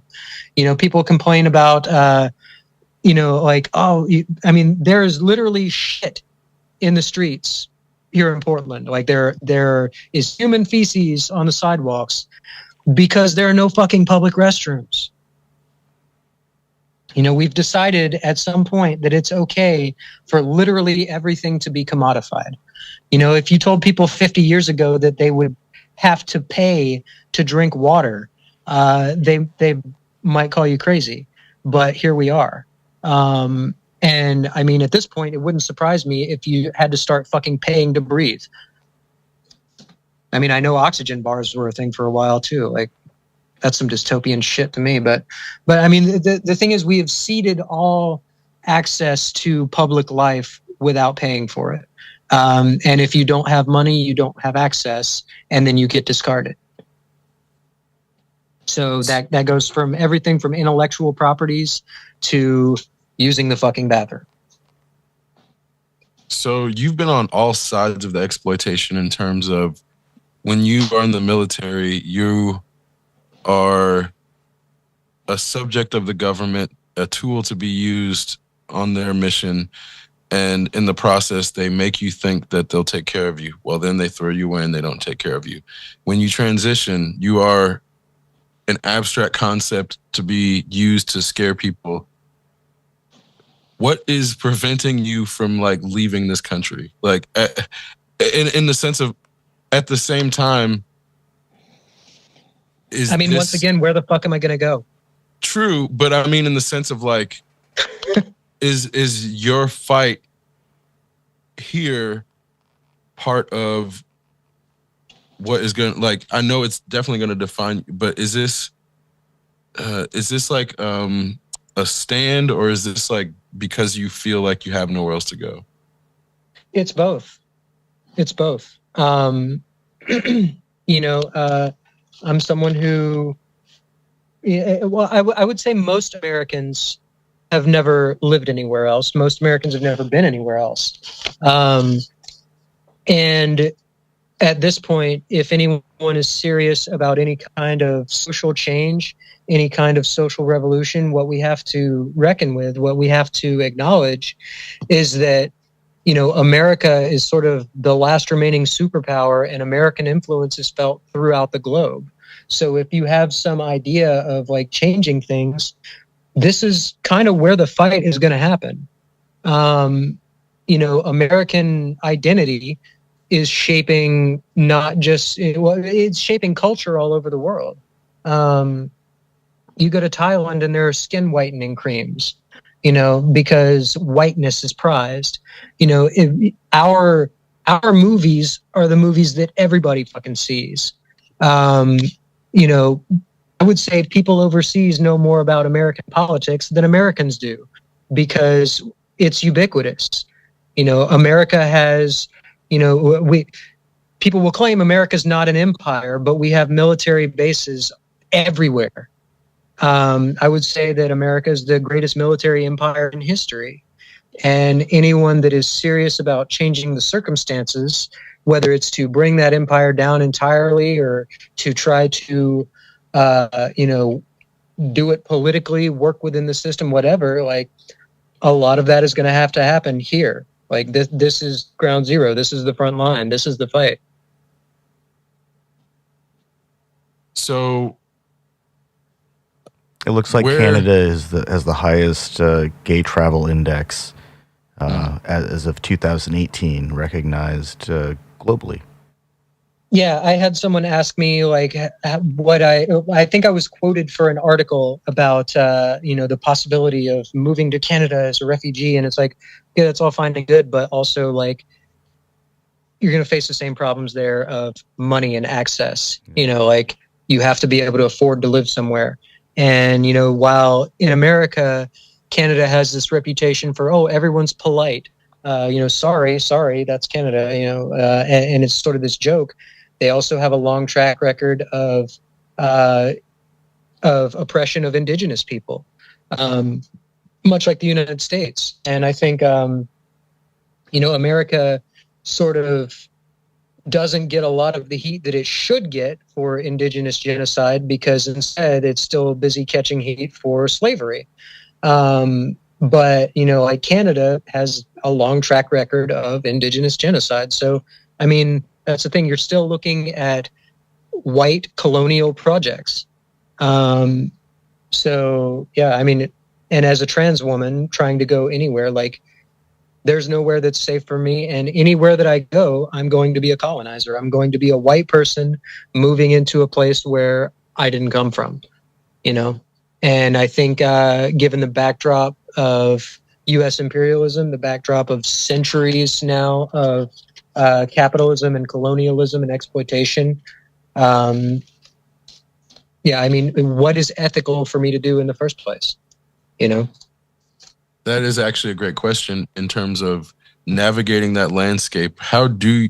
Where do you take the fight? Do you eventually run for Congress? Do you eventually form a 501c3? What 503c? Like what? I am not that person. If I had any faith in our political institutions, maybe I would consider some kind of public office. But I have to say that my life experience up to this point has really kind of pushed me away from anything like that. I think people that go into politics with the intention of changing things get changed by that system. And I'm very cynical when it comes to our electoral systems at this point. Now, I'm not going to be the person that says, don't vote, your vote doesn't matter. I'm not going to be that person either. But I will say, I think when it comes to that change, we do need to look at like grassroots stuff. And sometimes it's literally as simple as being an actual community member. I was bitching about this on Twitter the other day, like literally just be a good neighbor, fucking meet the people you live next to, help people out, help your friends. If somebody needs groceries, go get their groceries. If somebody needs a place to crash, let them crash. Like literally just take care of people. Just be a decent fucking person. Fight the alienation that has happened under capitalism. And I think that's really like the beginning of it. I think it's a long fight ahead of us. But yeah, I guess I'm a little cynical when it comes to this sort of political machinery that most people lean towards. So the cynical was the word that was in my mind in terms of like a lot of the stuff that I've been hearing you say, but it's like the exact opposite, which is where, how do you redirect your cynicism? What is enabling you to not let the cynicism be the final step in your thought process? I honestly don't know. I really don't. I've never been a person to describe myself as an optimist. Quite the opposite. I think I'm just trying to continue to have hope. It's I think these days it's really easy to give in to despair and to think that nothing can change and that nothing will change and just give up entirely. But I don't know. Looking at my own life, I've been through some pretty crazy shit, and I've done a lot of unbelievable things. And I think just knowing that there are still possibilities out there might be, if anything keeps me going, maybe it's that, because like nothing changes and then it does, I don't know. This kind of feels like platitudes. No, it's not I wish platitudes at all. I wish I had clear answers here. It's No, just and I'm someone who wants to be hopeful. you Let's put it shouldn't that way. feel bad in terms. The reason I asked is because eventually somebody may listen to this who's coming from a very similar situation, and they'll hear what you say, and it might help them get through another day. And that's where, I mean, you've clearly got something that helps you navigate this hellscape for trans people in terms of, like, you know, as a Black person, I constantly have to worry about the threat of police. So I just don't leave my house, but that doesn't prevent cops from kicking in my door. So there is this, like, constant existential threat in the back of my head of police. And when I see them, my heart races. So I can only imagine, as a trans person, you have something similar, but I don't know what those triggers are. And this is where, I mean, like, Well, for me, cops are one of them too, to be honest. Yeah, I'm sure. Because historically, like, you know, look like Stonewall and everything. You know, and I've never had a positive interaction with a cop. Well, and not to, you know, again, I wasn't trying to make it seem like my plight is worse. It's more so. Oh, no, not at all. There are I coping didn't take it that way. mechanisms that I learned to calm myself down, get that heart rate, and then not internalize that trauma that cop is causing me by existing in my proximity. And that's where the whole reason I was asking is because I think there's coping mechanisms that a trans person has to come up with that I'll never understand because I'm not trans. And that's where, even if you don't know, saying those things out loud may help another trans person in terms of, like, you may not know, and it may just be this thing of, like, you know, merely existing is what is actually getting you through the next day. So that's where it's a very honest answer. It's not a platitude. So I mean, I guess when it comes to specific strategies, I mean, for me, a lot of it's literally just the shit that I talk to my therapist about all the time. You know, a lot of my therapy is focused on coping mechanisms specifically to get me able to make it through a day. You know, some of that is physiological stuff, like, okay, my heart rate's elevated. I'm you know, literally triggered. Not you know, like, I know the right wing has made it, you know, a funny joke. You know, people get triggered, whatever. But, like, yeah, I have complex PTSD. I get fucking triggered all the time. You know, and when I'm triggered, I'm aggressive and fucking scared, and I don't want to be around people. And you know, my reaction most of the time would be, well, I'm just going to hide out in my apartment, turn off all the lights, don't fucking talk to anybody. But then, you know, through therapy, I've had to come up with specific coping mechanisms, like, okay, well, we're going to activate mammalian dive reflex to get my body to settle down. So to decrease my heart rate, I'm going to go take a dunk in freezing cold water, you know, because that's a thing that has a very specific physiological effect. You know, and I hate that's what the practicality comes down to for me is, you know, I have to manipulate my physical body sometimes to bring myself to a place of equilibrium where I can be a reasonable human being again. But otherwise, I would say, like, the important things, again, it's community. It's being around people that care about you. And I think if more people were able to actually do that, you know, to find not even necessarily like-minded people or people with the same experiences, but just people that fucking care about you, and to care about other people, literally just have community with other human beings. That's kind of where all the work starts. You know, that's where we recharge. That's where we sort of, I mean, that's humanity's strength, is in our socialization. You know, for all the right wing bullshit about, like, oh, alpha males and you know, being fucking tough and strong and all this social Darwinist shit. You know, it's funny to hear, like, religious fundamentalists who don't believe in evolution have, like, this mindset that is purely 100% social Darwinism. We're not meant to be individuals against the world. You know, the only reason humanity has been successful as a species is because we're social animals, because we live in communities and work with each other. You know, we're soft. We don't have any fur to keep us warm. We don't have fangs and claws to fight off the predators. Humanity survived because humanity took care of each other. And that's something that we don't do anymore. And that's what people need to do more of. So this is, again, that's the exact opposite of cynical. And this is, I feel like if somebody heard that out of context, they would not in any right mind describe you as a cynical person. So that's where that person that just said that does it feel like sometimes there are, because like I know me personally, I have like a pretty like, it's not a flat personality, but I don't really shift moods. It's more so like, how do you feel like your mood shifts a lot in terms of when you're going from like cynical to hopeful, or is it the same person?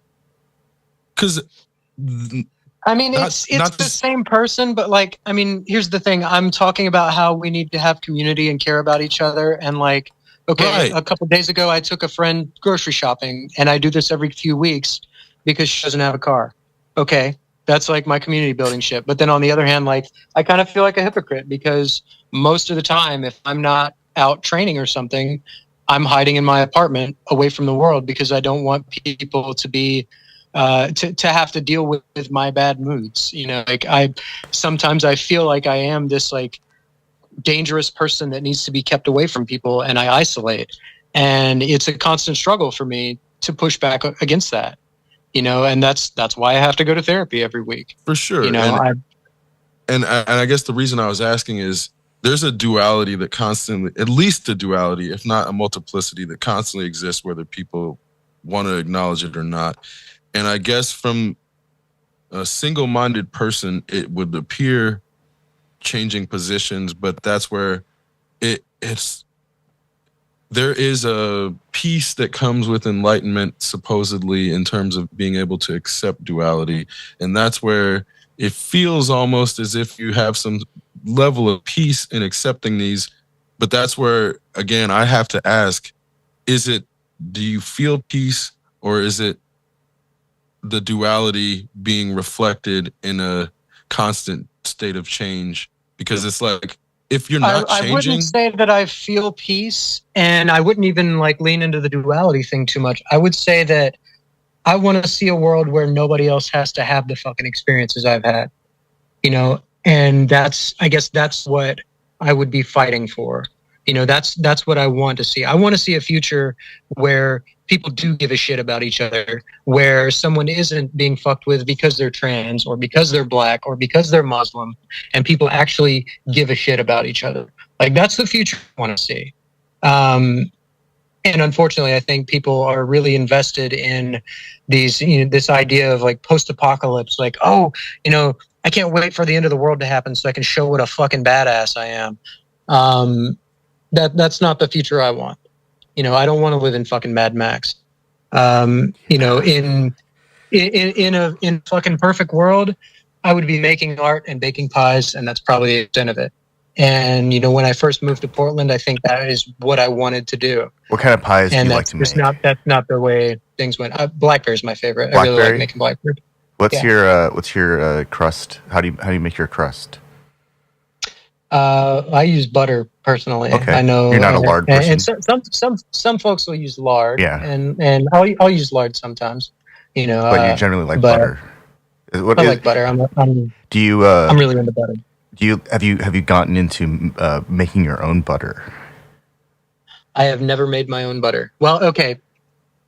Maybe I need to do a caveat to that, because if you whip cream long enough, no, that's what I mean. If you whip cream long enough, you end up with butter, and I have definitely whipped cream for too long, and it sort of became butter. But well, that's the thing. No, I'm not someone who has made my own butter. Okay, well, I this is totally random. I recently read this whole long piece about over whipping cream and producing butter, and then it gets into like artisanal butter processing, where you essentially get to infuse your own herbs or seasoning or whatever you want, or fruits into the butter before you do anything. And this leads, and the same process can be applied to like making fancy ass cream cheese, stuff like that. But but when you said pie, it's like, oh man, this is actually a really good opportunity to completely derail you and segue into what are some of the kind of things that you like to eat? Self care. Like you said, God. you like to make pie, but what else? No, I mean that's I'm that's personally the thing I'm is, like I'm a yogurt with honey person, like plain yogurt and honey, and that's it. oh God, I love honey. No, here's the thing.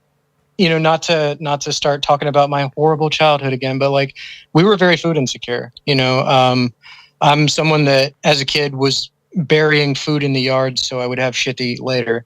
And I didn't realize until I was in fight camp for my debut that as a kid I had been starving.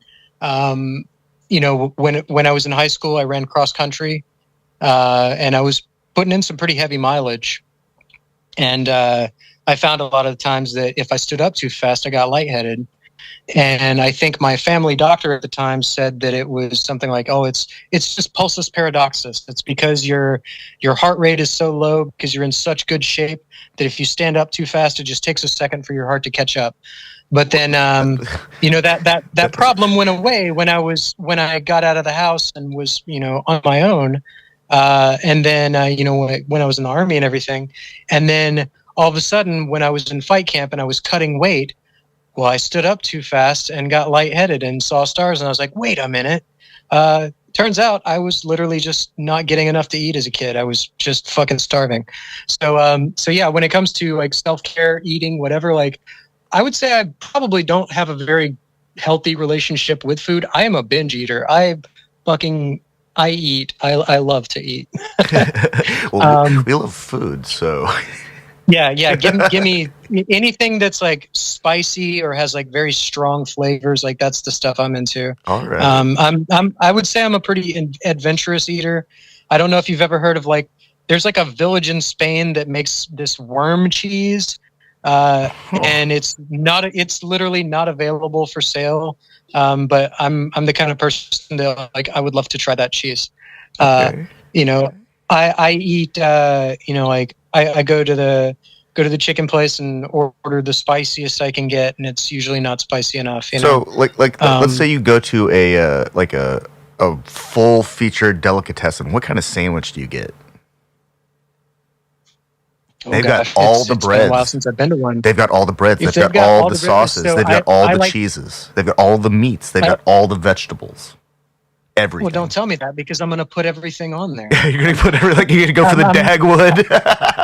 Yeah, pretty much. Yeah. When it comes to breads, I like a nice coarse bread with some tooth. Okay. Like I want my bread to sort of like scrape the top of my mouth. Like I don't want it to be hard. I don't want it to like cut me up, but I like a coarse bread. But you're not looking for an edible napkin. No. I mean, I've always hated white bread because like that stuff when I was a kid, it would stick to the roof of your mouth. It would like literally just get stuck there. I hate that. I hate that sensation. Yeah, I like a nice coarse bread, and I'm going to load it up with every kind of meat that I can, every kind of cheese that I can. Lots just of so sauces. we know, we're not punishing you. Are you in fight camp right now? No. I wish I was in fight camp right now, and I do need to start. I actually do need to start slimming my weight down a little bit, but just so I can be in range. That's the problem. I don't. And of course, like reactionaries and right wingers are gonna like celebrate that. They're gonna be like, "Ha ha, you can't get a fight." But I mean, that's the case. Like, transphobia is keeping me from getting fights. And it is what it is. I'm angling to try to get a fight this year, but it's been over a year since my debut, and I haven't had shit. I mean, it's hard to even find a place to train where I'm welcome. Right now my camp is Foundation in Chicago. Very super accepting fucking place, great politics, love it, but they're in Chicago and I live in Portland. This being the technological age, like Chris and I don't do the show in the same room, although we did at one point. And we figured out a way to make it all work. We've had guests from all over the country. We've had a guest phone in from Germany. I think that the only thing that prevents a lot of, at least creative output, is time. Well, resources, obviously, but a lot of it comes down to time. And we've been really fortunate to be able to block off a portion of Sundays every Sunday for the last we're in year 5 now. So the last 4 years, we've blocked off 2 hours on Sundays. And it's actually been like, an incredibly beneficial process, at least for me. It's like an extreme stability marker. I think that you should think more about making some pies, like for YouTube or something, or maybe. I'm serious. I don't know. I don't want to be a content creator. No. It doesn't. It's not necessarily about creating content. It's about creating pies. Yeah, fair. Well, I mean, the thing is, like, I've done that, and usually around the holidays is when I'll be doing more baking and taking photos of them and stuff. But yeah, I don't know. And the thing is, like, baking pies isn't the only creative thing I've ever done. I have an art degree.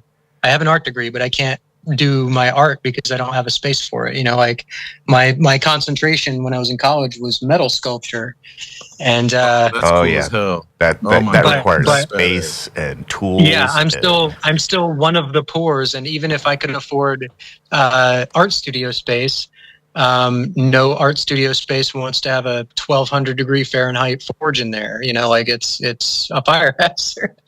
So really, I'm kind of in this. You need to be in a place like Bloomington because I'm trying to buy a artist house. collective. I'm trying to buy a house in Pittsburgh because that's somewhere I can still potentially afford a house. But I'm on a fixed income and it's not a very big income, and I'm just kind of stuck until I can buy a house. And once I have a house, with a garage, then I can start making metal sculpture again. Yeah, but until then, I feel like I'm stuck in this sort of permanent holding pattern, waiting for things to happen so I can actually start enjoying life again. All I'm saying is a trans metal sculptor sounds pretty badass, and that's like I'm pretty sure that's like a Discovery Channel show waiting to happen. Yeah, exactly. I've been asked to be on Forged in Fire 3 different times. Oh my god! I can say I've watched a ton of videos of metal forging just for fun. Like, I have no idea how to do it, but I watched a shitload of videos. So that's where I'm like, if you don't think that people would watch it, I can say I would definitely watch that shit. But I know there's a bunch of people out there watching metal forging, so and appreciating the actual output. So that's where I'm like, if you feel like it would be a waste, I definitely know, me personally, as somebody who appreciates smithing, like that would be.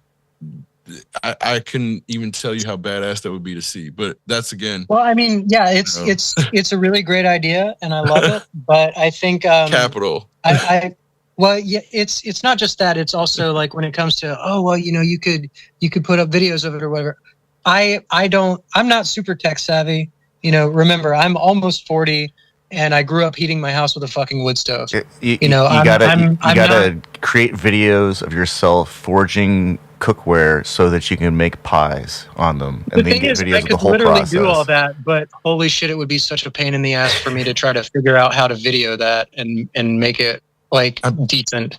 I guarantee you, there's people who would do it for you just to make it possible. Yeah, and would not ask you for money. I guarantee it. Yeah. Because the issue is be involved just to do it. I know for a fact that there's people out there that would probably hear this and be like, "Oh my god, I'm like in her city or some, in Portland." Seriously, if we were all in the same city, I'd help you get it all set up, because that's like, if and when I get my little house in Pittsburgh and start forging again, then someone's welcome to come over and film me forging things, or baking pies or whatever the case may be. But until then, I'm kind of still stuck in this holding pattern. Well, and that's, call it Elena's Anvil. Well, I actually was going to call it Feral Forge. Oh, that's cool. And I'd actually started. Names. I started trying to put it together. Yeah, no, I was trying to put it together back in 2013, 2014. Okay. And I actually was working full time as a blacksmith immediately after I graduated college. But then when I lost that job and moved out to Portland, that was the last time I got to do it.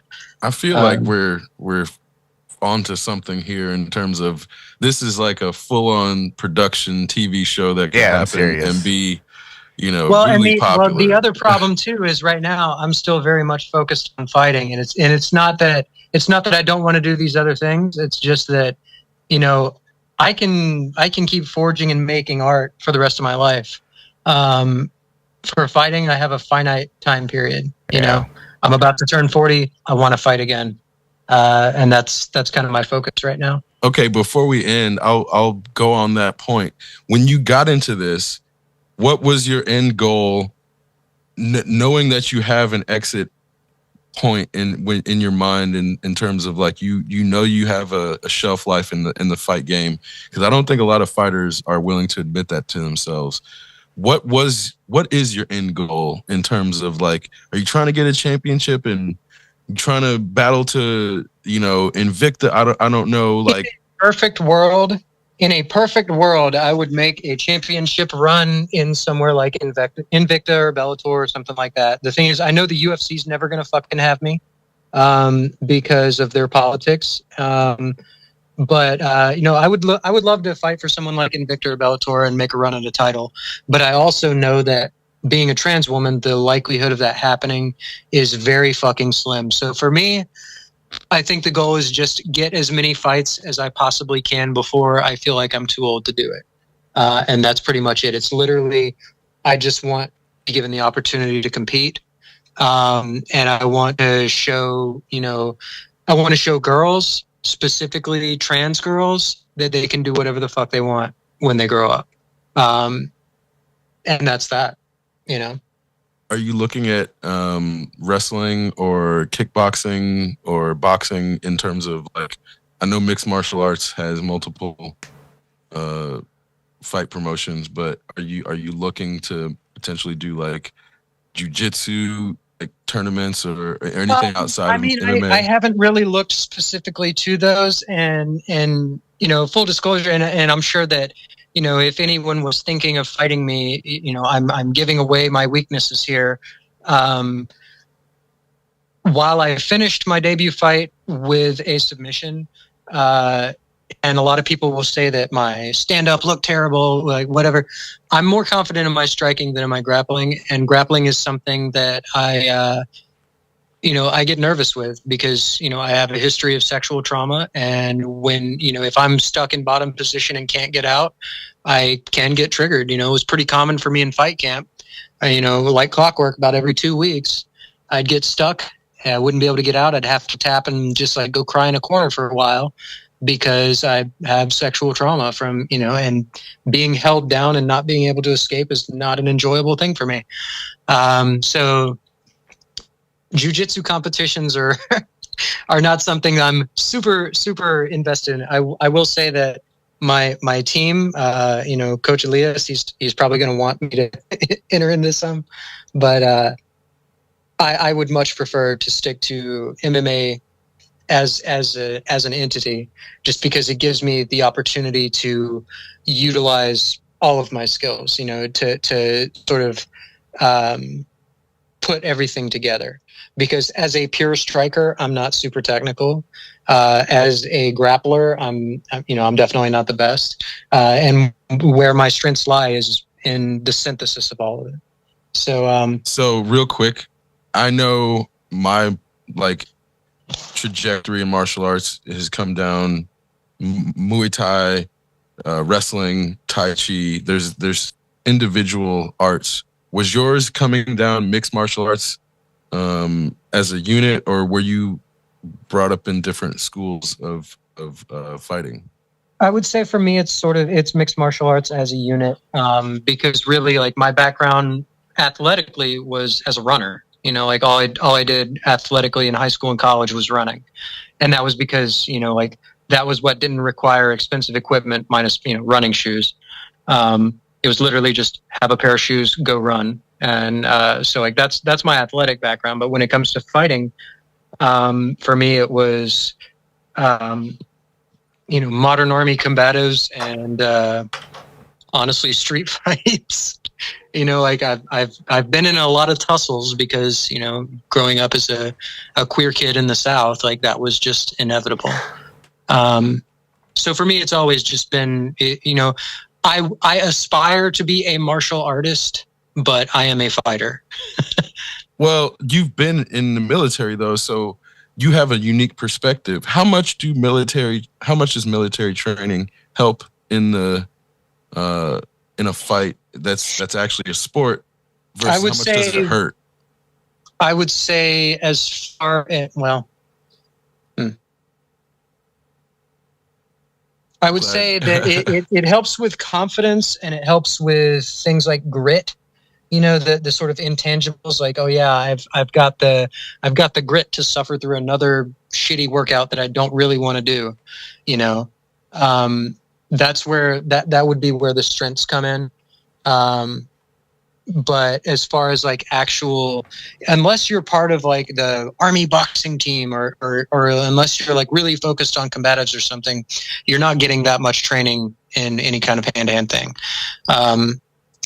And keep in mind, like, that's the military's job isn't to go out and grapple with opponents; it's to shoot people. Yeah, so right. that's where the vast majority of the training goes. Most of the time, if there's anything that is hand-to-hand combative training, it's mostly to build aggression and to build confidence, and less about actually like learning techniques. So I would say that as far as that goes, my military experience is mostly just what the military did for me as an individual was make me realize how much bullshit I can put up with and keep going. I've heard that is one of the benefits that people really appreciate about the process. If they come away with anything, I'll say this: do you feel as if you could have become the person you are with different experiences that did not depend on you being made to feel hope or almost helpless and forcing yourself to come out of that? Or is this something that you are the person you are today because you had to go through those things? Because this is where I feel like the previous generations want to make us go through things because they think it's only necessary. Now that you've gone through them, do you think somebody could have your fortitude and your ability to persist without having that experience, without having those negative experiences? I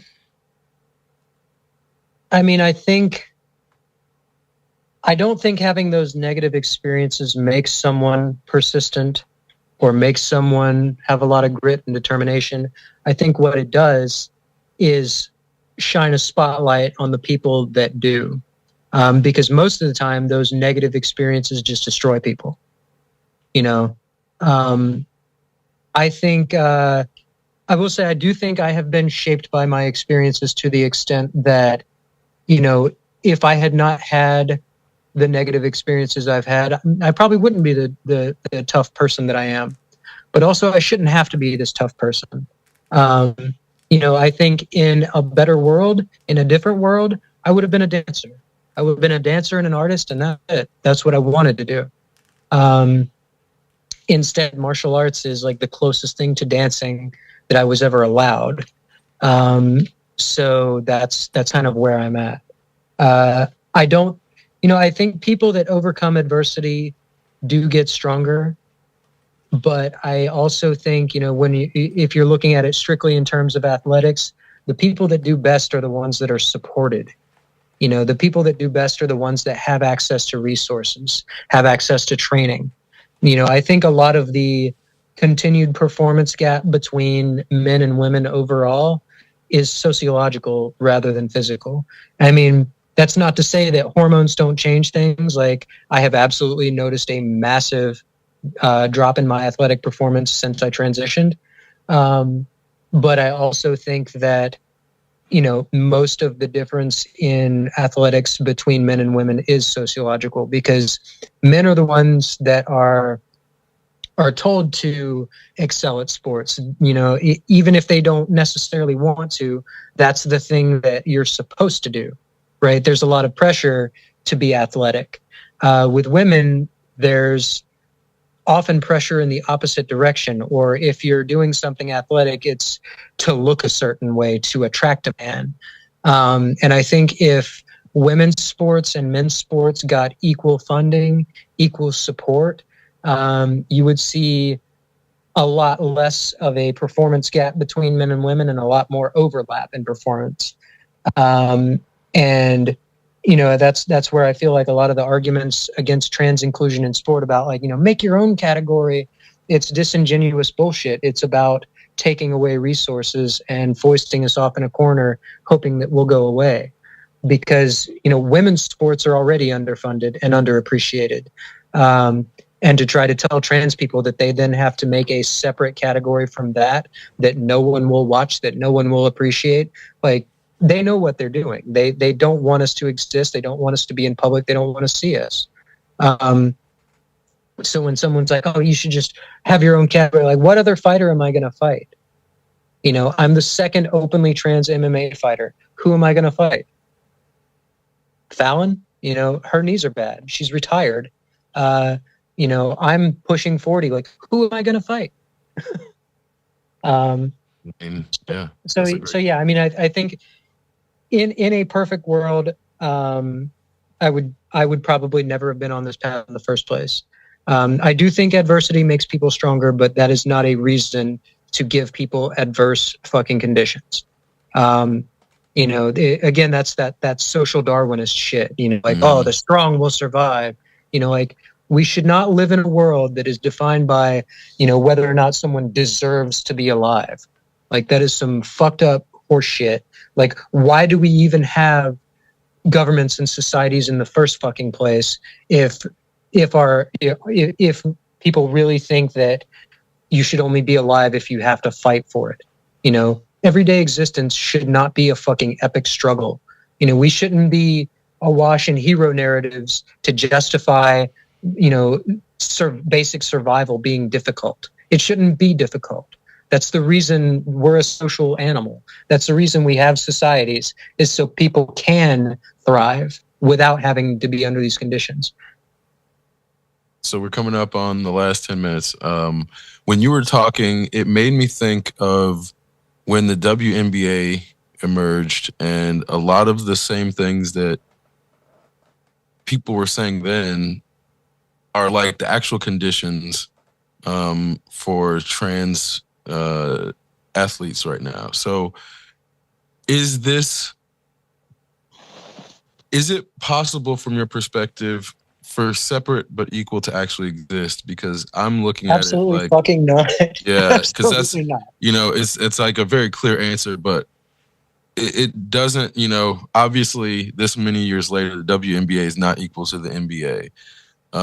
So in that context, is this playbook the reason you are not trying to start a trans sports league or capitulating to that framework?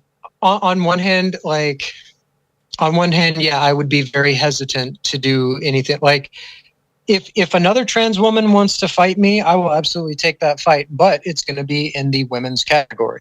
I'm not going to fight someone who can't fight in the women's category, because that's what I am. I'm a woman by every legal definition. That's who I am. And under the existing rules, that's the category that I will fight in.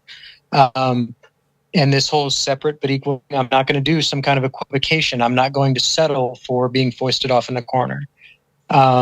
But then on the other hand, why don't you set up your own, with what fucking resources? I live in government assisted housing. What resources am I going to set up a fight organization for trans people with? Yeah, I'm not the person.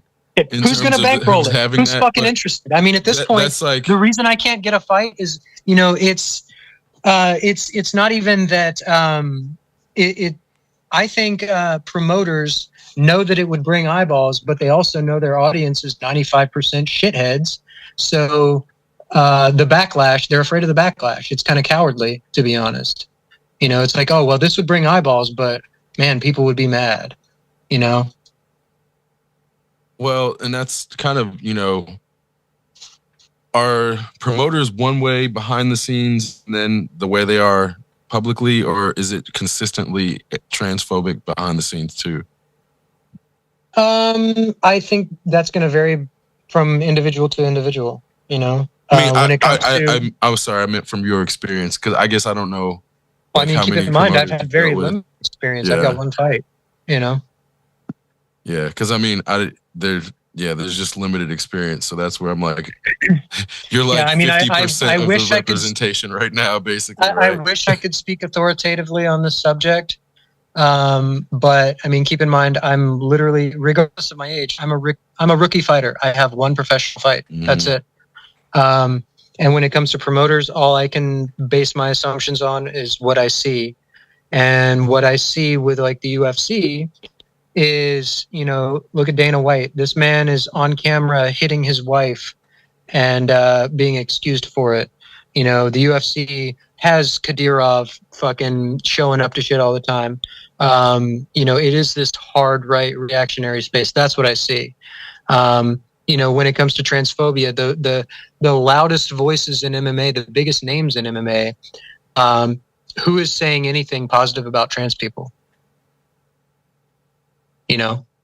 Yeah. And this is where I wanted to see how you perceived yourself in terms of being a spokesperson, because you don't necessarily want to be, but when you're like 50% of the trans fighter population, it kind of puts you in a position of... Well, right now I'm 100% when it comes to... Oh, right. Fallon's retired. Yeah. You know? So, but no, I mean, the thing is, like, I would say I'm a reluctant spokesperson, you know? I wish we lived in a world where I did not need to be a spokesperson. But I recognize that that is the position that I'm in. And the best I can do is try to do it right. And most of the time that means, you know, listening to other marginalized communities, making sure that I'm showing solidarity in whatever ways I can. And that's the best I can do.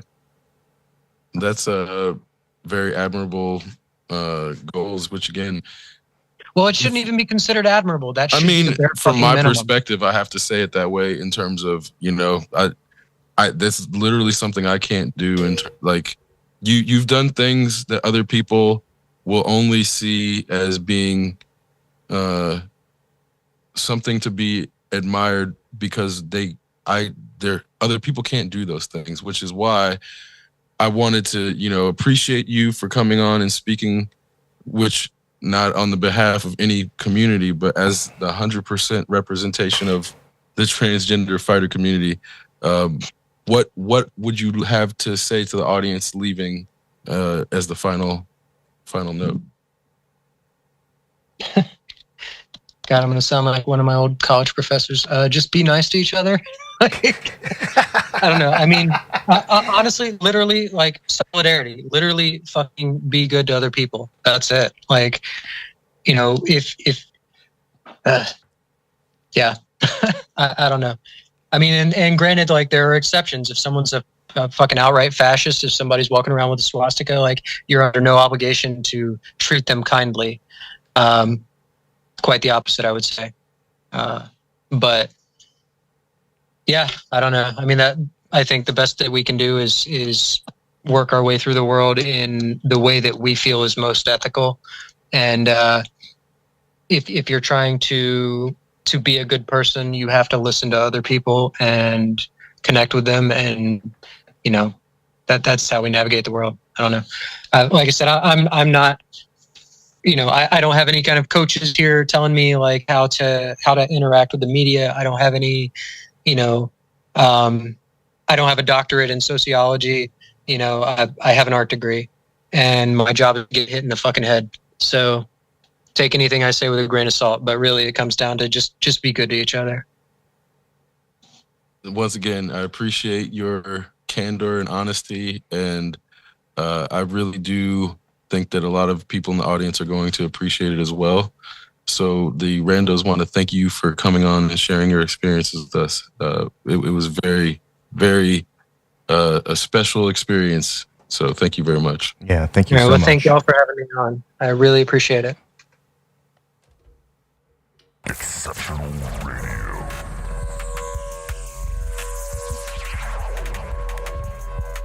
Exceptional Randos shows produced live in Sunroom Studios' Base Capsule. Remember to catch our Exceptional Randos live stream on YouTube every Sunday between 2 and 4 p.m. Eastern Standard Time. And if you have a story, idea, or question that you would like to share, we want to hear from you. Thanks for listening. Well, that